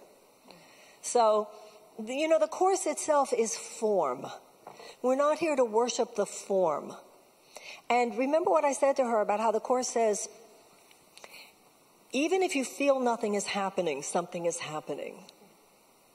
And he says, there's a part in the Course where he says, you will not see me, but you will see such works in your life, you will know that I am there. All I know is, regardless of whether it's a day when I feel like, wow, I'm so glad I did this morning, it's so amazing, or it's just a day when it was just kind of like I went through the motions, I know my life is different when I'm doing this. So this is all just tricks of the ego to get you to stop. Once again, how odd. You'll go pay hundreds of dollars to talk to someone, which is not anti-therapy or anything, but I'm just saying, notice what the resistance is here. It's sitting down for a couple minutes. And that should tell us everything we need to know about how the mind doesn't want us to do this, how marshaled the ego is against doing something that would actually break its spell. So you'll do what you feel like doing. I think in so many areas of life, you get to the point where if you want to feel happier, if you want to be healthier, if you want certain things to happen, you'll do what you know it would take to be happier, healthier, and make certain things happen. And you begin to, without judgment, just witness how your mind is operating. And it wouldn't serve you, it wouldn't serve me, it wouldn't serve the room for me to try to convince you to pick it up again. But just to point out, well, that's an interesting choice. And the fact that you got to a certain point and then didn't want to continue, that's fine. But now you'll decide. We all, the word try is not a bad word in the Course in Miracles. And another thing that I love about the Course is I read on one of the areas, I don't know where it's the beginning or if it's in the introduction or one of the early exercises, something that really helped me. I remember when it said, even if all you can do is get yourself to open up the book and look at the exercise today, that's better than nothing. And so even if I couldn't get myself to really go there, but also you can start building it into your lifestyle. It's a choice to go to your phone first. It's a choice to look at the newspaper first. And I'm not saying don't go to the phone, don't go to the newspaper, but if you do that for too long a period of time and then you're already downloading that, your meditation time is going to be harder. When you first wake up in the morning, your mind it's easier to do this. Before you go to the phone, before you go to the TV, before you go to the newspaper, it would be much easier to do it because it's not that different from where you are in sleep. Your mind is still in that kind of like softer place. And then you just build it in, it's time for, it's some lifestyle decisions that we make. And I think that that's part of what is up for all of us at this time on the planet. We are too soft on ourselves. That whole thing I told you about when someone said, Marianne, you're so hard on yourself because you're so easy on yourself. If I just discipline myself in certain ways, then I find that I'm pretty easy on myself. But when I don't, I find myself hard on myself because I'm disgusted by myself because of the things that happen because I wasn't hard enough on myself about doing what I need to do to not do those things. Does that make sense? Okay, thank you. Yes, sir. And then this lady, I can't remember where you were, but there's a lady here. Yes, ma'am. Okay, yes, sir. Was somebody over there? Oh, yes, sir. Let me go closer over there, Tiffany, okay, so I can hear him. Hi, a couple of things, Marianne. First, I've been doing the Course for quite a long time, and it's utterly transformed my life. It didn't happen in the first 100 lessons, so. Good point, yeah. It's been a long haul, yeah. But I made the decision that I wanted to change, and that was the most effective way for me that I saw to do it.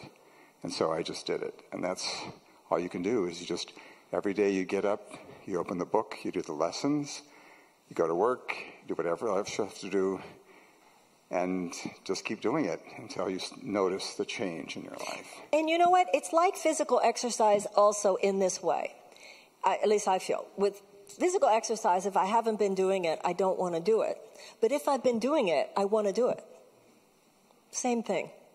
Second thing, I just came back from out west, and a friend of mine had knee replacement surgery, and I spent a week with her and helped her for the first week to, help her get around and everything.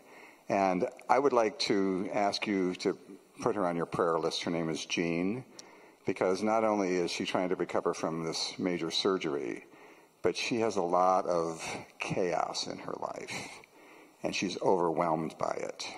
Well, let's pray for her. And I try to help her as much as I can, but I think that there's something else that needs to be done. And Does she do something along the line of the things we're talking about? She actually has done the Course in Miracles from time to time, and she said she's going to start teaching it on a weekly basis with a friend of hers. So wait a minute. She does it from time to time. Yeah. I bet it works from time to time.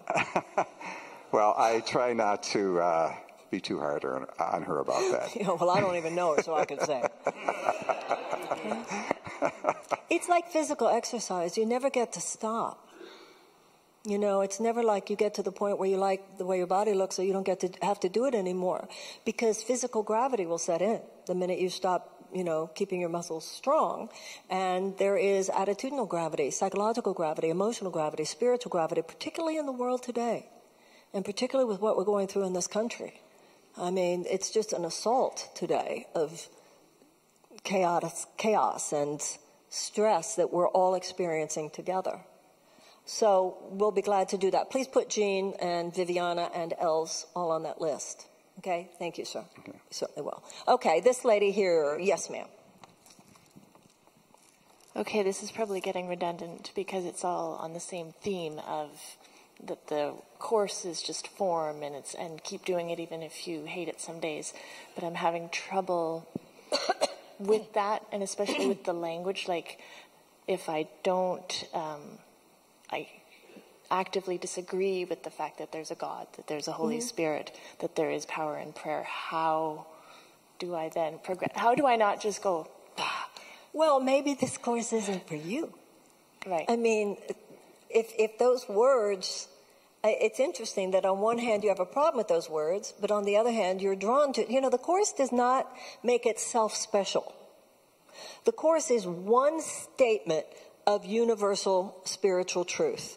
I don't talk about the Course in Miracles because it's the way. I talk about the Course because it's the way, it's my way, therefore I talk about it. But the Course doesn't claim to be the only way to God. That's the last thing it claims to be. So it could be that a course whose language is different would be better for you. On the other hand, you're here. Mm-hmm. And I started with a Return to Love fresh out of Bible college, and now I've gone beyond. But I guess my question more specifically would be then, how do you suggest I reframe, like what language, because you talk about, separation from God and the Holy Spirit, and I think, like, how can I understand those in different terms, I guess? Okay, first of all, you have to ask God that. Enlightenment? Is it, I'm not wanting to reach God, but I'm wanting to reach enlightenment? It's the same word, and that's what I was talking about tonight. Have you actually read any of the Course? Some, yeah. Well, okay, so what you're asking really is to ask God. Now, that's not an answer I can give you. But I think that one of two things is going to be true. Either the words are just something's going to become different in your mind, or a different book will appear. And it's not for me to know. But that's really to ask God himself. Say, I don't like the God word stuff. I don't like the religious word. I went to Bible school. This stuff is I don't like this. Listen, when I first saw the Course in Miracles, I'm Jewish, and I saw the Christian language, and so it was another year before I picked it up. I had studied a lot of Christian theology in college, but this was not academic. But then I found later that I know more Christians who put it down because of the Christian language than Jews who put it down because of and then you read it and you realize it's not the Christian religion, and these words are used in decidedly different in psychotherapeutic ways. But so I totally understand. For me, it was about recognizing that. ultimately. But it might not be. And it might be that that's just a little too much. My sense, and I'm saying this just as a woman, as a friend, my sense, and I could be wrong, but my intuitive hit would be that this might have something to do with you reinterpreting that language and forgiving that language. Mm-hmm. But whether that is supposed to be true now or through another book, I don't know. But we could say a prayer. Would you like to say a prayer? Or would that be just too tough for you? Yeah. Huh? It's kind of meh. I'm good. Wow, you are. If you were, yeah, okay. That was a very Jewish answer. Would God like to do that? Yeah. Okay. What is your name? Janina. What? Janina. Jania? Janina. Like Christina, but Janina. Janina. That's beautiful. Thank you. Well, I might slip you onto the prayer list. Sure. Okay, who's next? Okay, that lady back there. And this lady here, and then somebody over there. Yeah.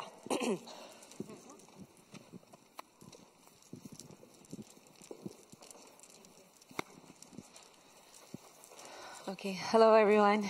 I'm grateful to be here. Thank you.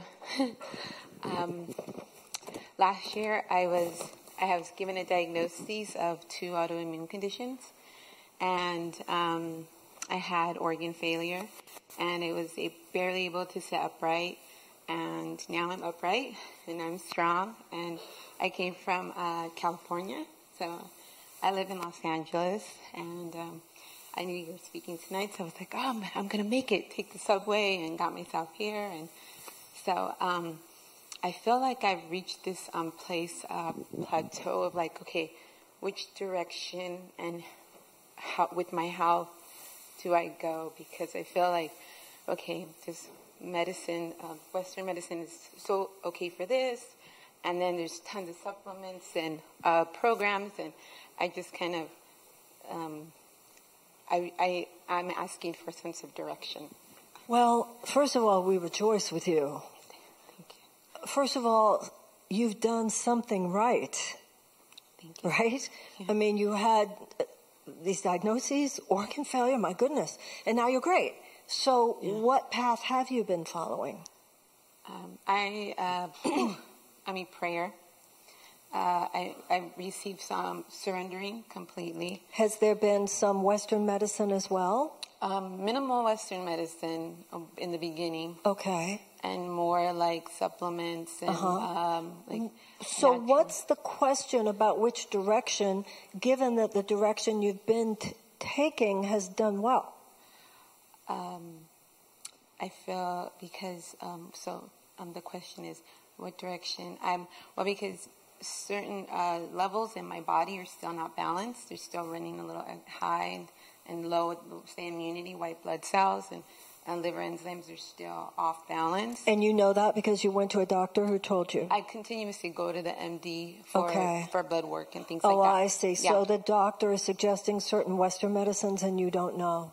Right. And I know by reading them and going over them and seeing its effect that they're not. Yeah, I they're understand. on the other side of. I understand. All right, well, let's say a prayer with you. And what is your name? Christy. Christy? Yes. Okay. Also, and I'll be in LA next Monday night. Yes. Yeah, and you're on the mailing list. Okay, let's pray with Christy, okay?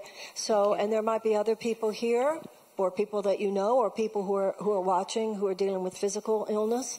And often people do have this question about, taking the Western medicine. She knows the Western medicine has some side effects, but also there's the serious stuff you don't mess with. So I can understand it would be, there's a lot you would go through. So let's pray with her now. We enter a prayer for physical healing. We pray that the divine physician come upon Christy. May the divine physician come upon anyone else here in this space or anyone we know and love who needs a physical healing. We now see the divine physician, and to some here, he appears as Jesus. As he lifts his hands over Christy and over anyone else receiving this prayer. And from his hands there emanates a golden light. And this golden light now penetrates every cell within Christy's body and consciousness.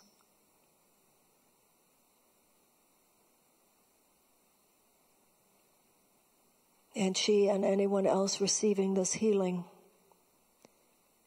receives this light.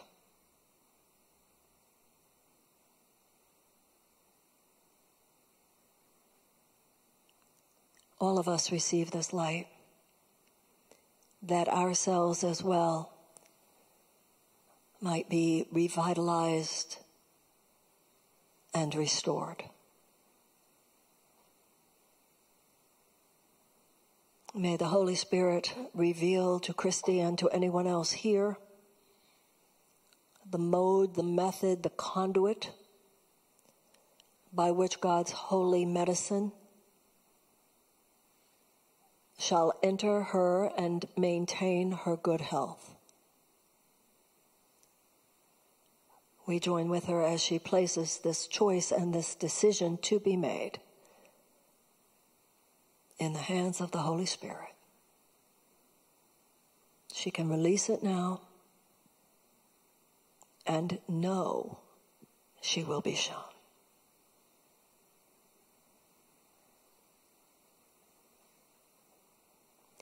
And so it is together. We all say, Amen. Yes, sir. Hi, Marianne. Hi. It's been maybe about a month ago or a month and a half ago that I've been talking to someone long distance. I had shared about it at a previous live here. And this person just got out of a long-term relationship, but he hadn't really disclosed that to me. And I'm finding myself allowing my peace of mind and happiness to be dependent upon him and hearing from him. And so now I got the book, Manifesting Your Soulmate or something. It was through one of the emails. Yeah, Catherine Woodward Thomas, yes, or one of those. Yes. I'm reading that, but it's become kind of like an obsession, to the point where it's, I don't want to be your boyfriend because I'm not ready for that. But then he messages, and I'm just really confused. I don't know how to. Okay, so remember what I was saying tonight. Dear God, I really am into this person. I don't know if this person's so into me. And this person just got out of a long term. And this person is texting me, but this person hasn't actually said, I'm into it in any big way. Is this correct? And yet, dear God, I'm feeling those energies, almost like that addictive love stuff in me. Yeah. Dear God, save me from myself. That's what you do with those things. Dear God, save me from myself, because this energy will blow whatever opportunity we have. So what do? You replace it with the light. Dear God, may I only be an instrument of peace in this man's life. I don't know what that's supposed to look like. May I only be a vessel of blessing. I'm sending him love. I'm sending him light. Please remove from me this is what in the Course in Miracles is called a special relationship. The ego mind picks that person, usually because of childhood drama, and if that person likes me, if that person loves me, all my pain will go away. And that's the way to send them away.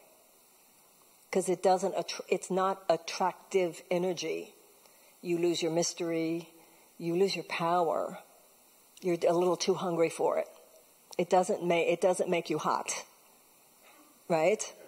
So you surrender those feelings to God, and you realize what you're doing is you're making that person God. And that's what a special relationship is. What is your name? Ricardo. Let's put Ricardo on the prayer list, okay? Okay. Anybody else over here? Okay, this lady here, and then that gentleman, and then we're done. We'll Come down there. Yes, this lady and then those people there. Okay? Yes. Okay, hi. My name's Barbara, and similar but different. I find it almost a contradiction. You find what a contradiction? The idea, a contradiction within myself of sending love to people, wanting the best for them, which I have done often, and it's resulted in them not sending love to me. Been in many abusive relationships, and I wanted to hold them in their best light, and I found it hard to then extract myself. Okay. Now, the purpose of our lives is to love as God loves. God loves people and allows them to make their own decisions. God does not force. People are free. So when our only desire is to love people, you're putting yourself in your sane mind. Love has a capacity to say no. When you love people and bless people, you have more capacity. When I say, I wish you the best, that does not come with, I know that the way for you to have your best is for me to be here. If I wish you the best, sometimes I'm very clear that if it would hurt, the Course in Miracles says what hurts one hurts the other. The fact that I wish you the best doesn't come along automatically with, that includes my staying here. So for whatever neurotic energies might have kept you attached to someone with whom you had best not belong, it wasn't that you prayed for their happiness. Because when you pray for somebody's happiness and you pray to be a blessing in their life, sometimes the way you bless someone is you get out. And then sometimes, may you be blessed. Sometimes the biggest blessing is for me to withdraw right now. Does that make sense? Yes. So there's not a contradiction. Whatever energies came in there, that wasn't the energies of God, because God within us is more than capable of owning our no as well as owning our yes. It makes you less codependent, because among other things, it makes you respect people more, and you respect people enough to know you're choosing to be this way. You have a choice whether to be this way. There's nothing like my staying here is going to make you be different. This is your choice. And while you're making that choice, my choice is to leave. Thank you. Does that make sense? Okay. Okay, so yes, sir. Good evening, Marianne. I count it a real privilege to be in your presence. Thank in the you. presence of everyone else here tonight. Thank you. The Course in Miracles is something I did like about 6 years ago, and it really revolutionized my life. And there's so much, in so many ways that I've grown, and so many experiences that I've been taken through. And having done the course, it sustained my peace of mind and my sanity as well. My question is, are there any times when we make compromises with the ego itself? Because I realize it's something that seems to always be right there at some point to make suggestions or to sound like God or to. So, there was a friend of mine, he said, there's times you have to feed the beast and then to quiet it. So I'm trying to figure out, are there times we need to make compromises with the ego in order to be able to have peace with it? Or do we just say, we just go straight along with this and forget that, the ego? Well, first of all, the Course in Miracles says, do not be afraid of the ego. The only time when you talk about compromise, I don't see it as feeding the beast, but there have been times in my life when I feel like God just had more faith in me than I had in myself. I just can't, God, it's too big. I can't. I know you're telling me to do that. And then you feel the universe saying, that's fine. If you need to slow down, the universe will slow down for you. It's just like you're taken gently. You don't have to go into his big, God always has more faith in us than we have in ourselves. And the Course in Miracles does, I don't know exactly the language, but don't set it up even as something you have to be afraid of and you're in a struggle with. It's not like that. It's just where the light is not yet shining. So you're not in a contest with the ego. The light is, darkness is not a thing. It is the absence of a thing. So you don't fight the darkness, you just turn on the light. So the ego is just a place where spirit is not yet casting its light. So what you do is say, who am I not forgiving? Where am I not remembering my function here? Where am I not atoning for my mistake? Where am I not being merciful towards myself or others? You try to replace it with the loving thought that will dissolve it. But in the meantime, I do think that there is a way in which being gentle with your process is part of it. It's not about I have to be a perfect living master today. It's, I'm going to do my best. I'm not going to do anything really stupid, but maybe you're not. I don't think of it as feeding the beast. I just see maybe I'm not shining as much light as I'm capable of. Does that make sense? Because if you even set it up with that kind of thinking, feeding the beast, it's kind of you're giving it power to. Does that make sense? Makes sense. Where do you come from? Originally from St. Lucia, that's in the West Indies. Wow. But I live right now in Pennsylvania. Well, welcome. Okay, anybody else? Oh, wasn't there somebody over here? Yes. Hi, I got your text. Forgive me. Hi. Hi. All right. Well, first off, I love how you just stood up there and exactly what you said, to teach is to demonstrate. You did that sophisticatedly. Thank you. I'm a little nervous right now because I'm like, I don't really have a question. I wanted to share my own internal observation based on what you shared. I took a bunch of notes. And what you said was identifying with pain. How, what was that? Is that to identify with pain is to put the blame on someone else. And with that judgment, it blocks off and closes off the heart to connect deeply from a place of faith and love. And it sank in really deep because I was like, that lesson came up for me this week. And I haven't read Course in Miracles. What about, do you know my book, Return to Love? I actually was going to mention that, Okay. is that I have that book. And when I saw that book, it made me weep. I haven't read the book, but it's just, I don't know, maybe your face or maybe the title. Thank you. Just everything. They took my face off the cover. It was a good Did you picture. know? It's a timeless picture. It's a beautiful, I've actually been meditating on just that book, the front page. Thank you. And I haven't. Might be a sign.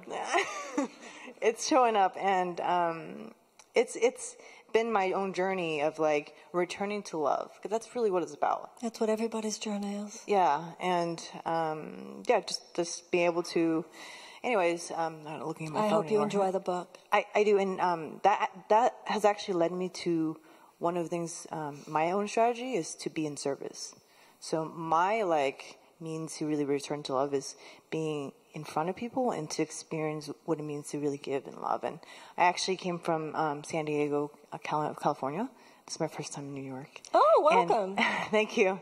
And I actually, I just wanted to serve and stuff. And I'm actually part of there's the staff up there taking people's emails. So if you guys want to... So if you're not on the email list and you'd like to be, she will serve you by giving you the opportunity. It would give me an opportunity to really not just serve me, but be able to... What is your name, honey? Nancy. Nancy. Well, welcome. Thank you. Thank you so much. Did you have your hand up? Okay, great. Thank you. If you can kindly add my dad, he recently had surgery, and his name is Caesar. In addition, my sister Nora, she's deaf. She's a single mom with 2 little kids, and she recently got divorced. Oh. And she's going through some financial hardships. So I try to be like her rock, but at the same time, I've struggled with many health issues these last 7 years. But I wanted to thank you because you've been my online mentor. I have not read your book, Return to Love. However, it was recommended a week and a half ago to me. And I tried the Course of Miracles. It is a little bit difficult to wrap. Well, that's why I wrote Return to Love is like the Cliff Notes. I like that. And I think I'm going to share that book once I read it with my sister as well. And just to let you know, in listening to your online stuff, it gave me that push to not wake up, but that needed push to go out there. So I took a course on overcoming public speaking. And in that course, I met a wonderful woman. She's a life coach. Her name is Ray. And we've partnered up to do something special. So we're launching May 26th. And I wanted to extend this invitation to you. I know you're busy and you probably can't make it. Thank you. But I just want to really, from the bottom of my heart, just thank you. Oh, thank you. Thank you. Thank you. And what is your name? Elizabeth Kurtz. So Elizabeth and Nora and Caesar, right? Yes. Okay. Thank you. Thank you. Okay, yes, ma'am. Hi, Marianne. Looking lovely in blue. Thank you. You're looking lovely, too. Thank you. So I'm actually going to ask for a prayer. Okay. If you know, today is the Day of Remembrance in Israel. It is, actually, and tomorrow is the 70th Independence Day. So it's... I thought it was in May. It's, according to the Jewish calendar, it's tomorrow. Uh-huh. And it's very interesting. It's a big dichotomy between the saddest day of the year, well, one of the saddest days of the year, where we commemorate the Holocaust, all the soldiers that have died, into the horizon of the Independence Day. So I would like a prayer for peace in Israel. In Israel, and it's like what our Veterans Day would be. And on the Day of Remembrance, at a certain time during the afternoon, everything stops. People get out of their cars, even on the freeway, for 2 minutes? Yes. In silence to the soldiers who have been lost. So I would like a prayer for Israel and for our Palestinian brothers and sisters, and not only for the state of Israel, but for the future state of Palestine. Yeah, things are not going well right now. They are not, but we have faith. We'll certainly pray. Thank you. You know, do you have my list for me, honey? Thank you. You know, in Israel, I'm sure many of you have seen the increased tensions and some of the things that have been happening recently, Gaza, etc. When I have been in that part of the world, you know, if the situation in Israel with Israelis and Palestinians was as simple as where to put the line, it would have been figured out by now. Some of the best thinkers have applied themselves to the task of figuring out what to do with Israel and the Palestinians. But one of the things that I've experienced and have heard from Israeli friends and learned from Israeli friends, as well as Palestinians, is that the real frontier there is in the heart.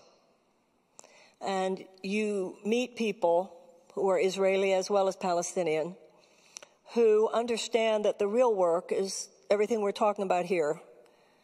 How to exist with someone on the same piece of land who has a completely different narrative than you do. Neither one is leaving. That's something which Palestinians and Israelis know that the rest of the world sometimes doesn't seem to have caught up with, even in the United States. You know, if you're talking about Israeli Independence Day, to some people it's called Independence Day, to some people it's called Catastrophe Day. The same day.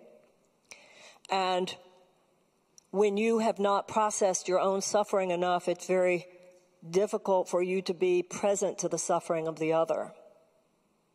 And both Israelis and Palestinians have suffered greatly. A former U.S. ambassador to Israel said to me once, he said, the majority of Israelis and Palestinians do not hate each other, they fear each other. And I think that's obviously true. And the Course in Miracles says God does not give victory in battle. God lifts you above the battlefield. And so for us, the greatest gift that we can give to both Israelis and the Palestinians is to see the innocence within them both. You know, there is this place in the heart, but whether it's in the United States or in Israel or Hamas or a Palestinian Authority, the problem we have on the planet many, many times is not the people, but the consciousness that rules governments. And so the world will change when we begin to have a higher consciousness within the powers of the world. Because the people that I'm talking about are there. But Netanyahu's not having them to tea, and Abbas is not having them to tea, and Hamas is not having them to tea. They're not being given a seat at any of the tables of power as power is now defined. But it's the only answer, right?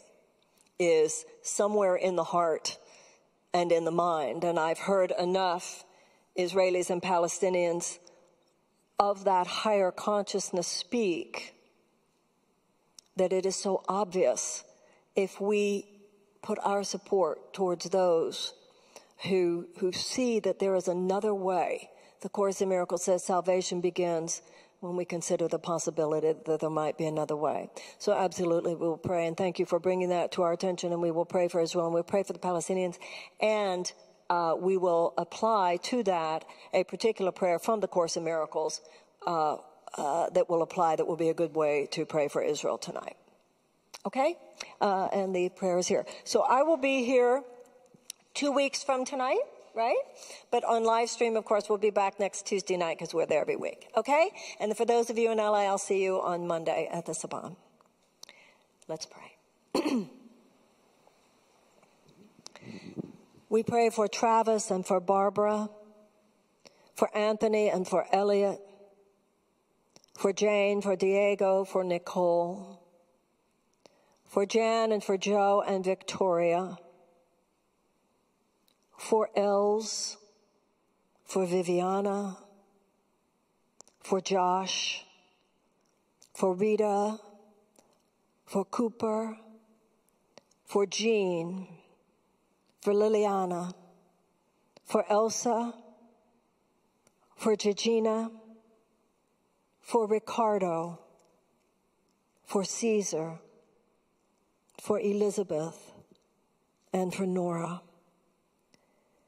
We know, dear God, that in the minds and in the hearts of each of these people, you know what is needed. You know about Nora's divorce. You know about Caesar's health. You know about Elizabeth's project. You know about Elle's inability to slow down and get off that workhorse mode. We know that you know, dear God, every problem that any of us have. And in this moment, we share the thought that there is no order of difficulty in miracles. There is nothing you cannot do. We remember the fallen in Israel on this Remembrance Day. And we remember, dear God, the pain and the suffering of both Israelis and Palestinians, where, dear God, such a miracle is needed.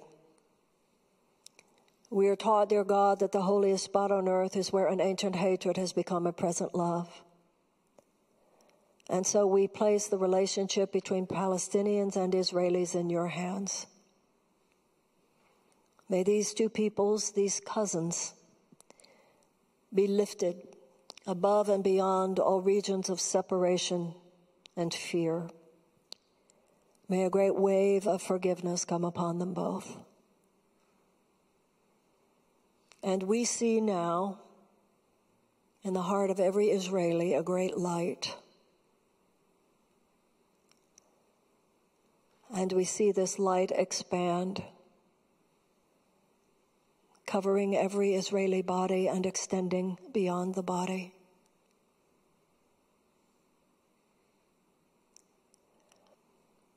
And now we see the bodies of every Palestinian, and we see the light within them. And we see the light within every Palestinian man, woman, and child begin to expand. And as the light expands and covers their bodies, it extends beyond the body.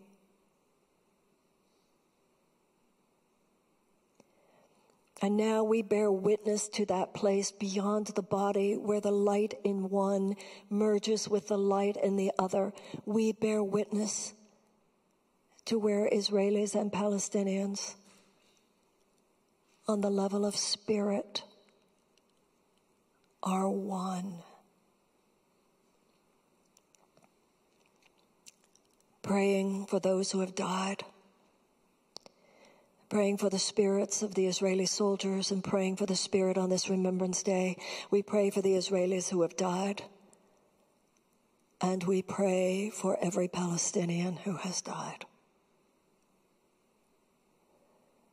We pray for the suffering of all involved,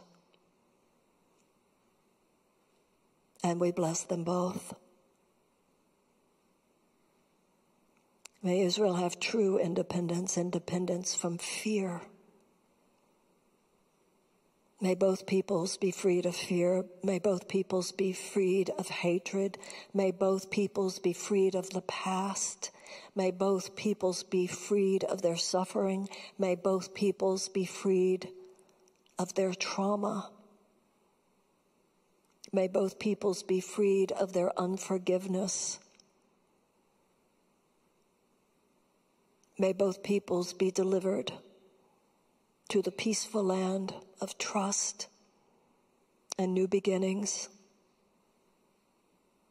and infinite forgiveness.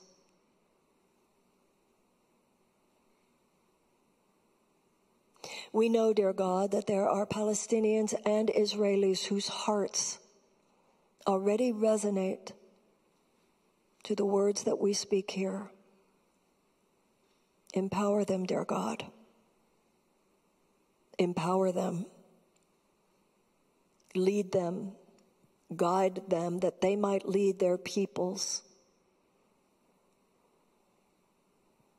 That beyond this era of horror, they might find true peace. May they both be blessed, and their children blessed, and the land renewed through the spirit of love. And may our country too, dear God, be renewed through the spirit of love. As we pray for those who do not agree with us politically,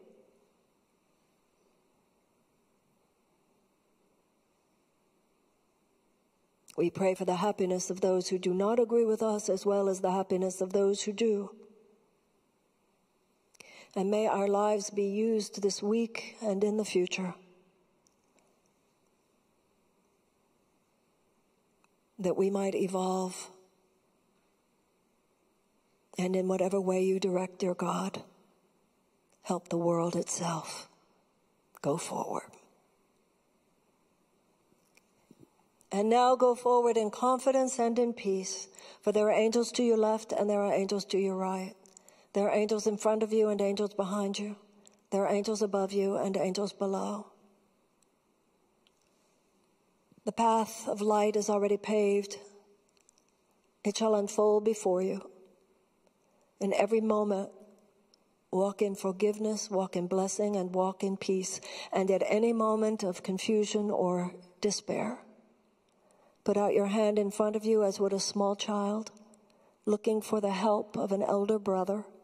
For he shall take your hand and lead you back onto the path, and should you request it, shall remain with you upon it. For such is no idle fantasy. He is here. And so it is.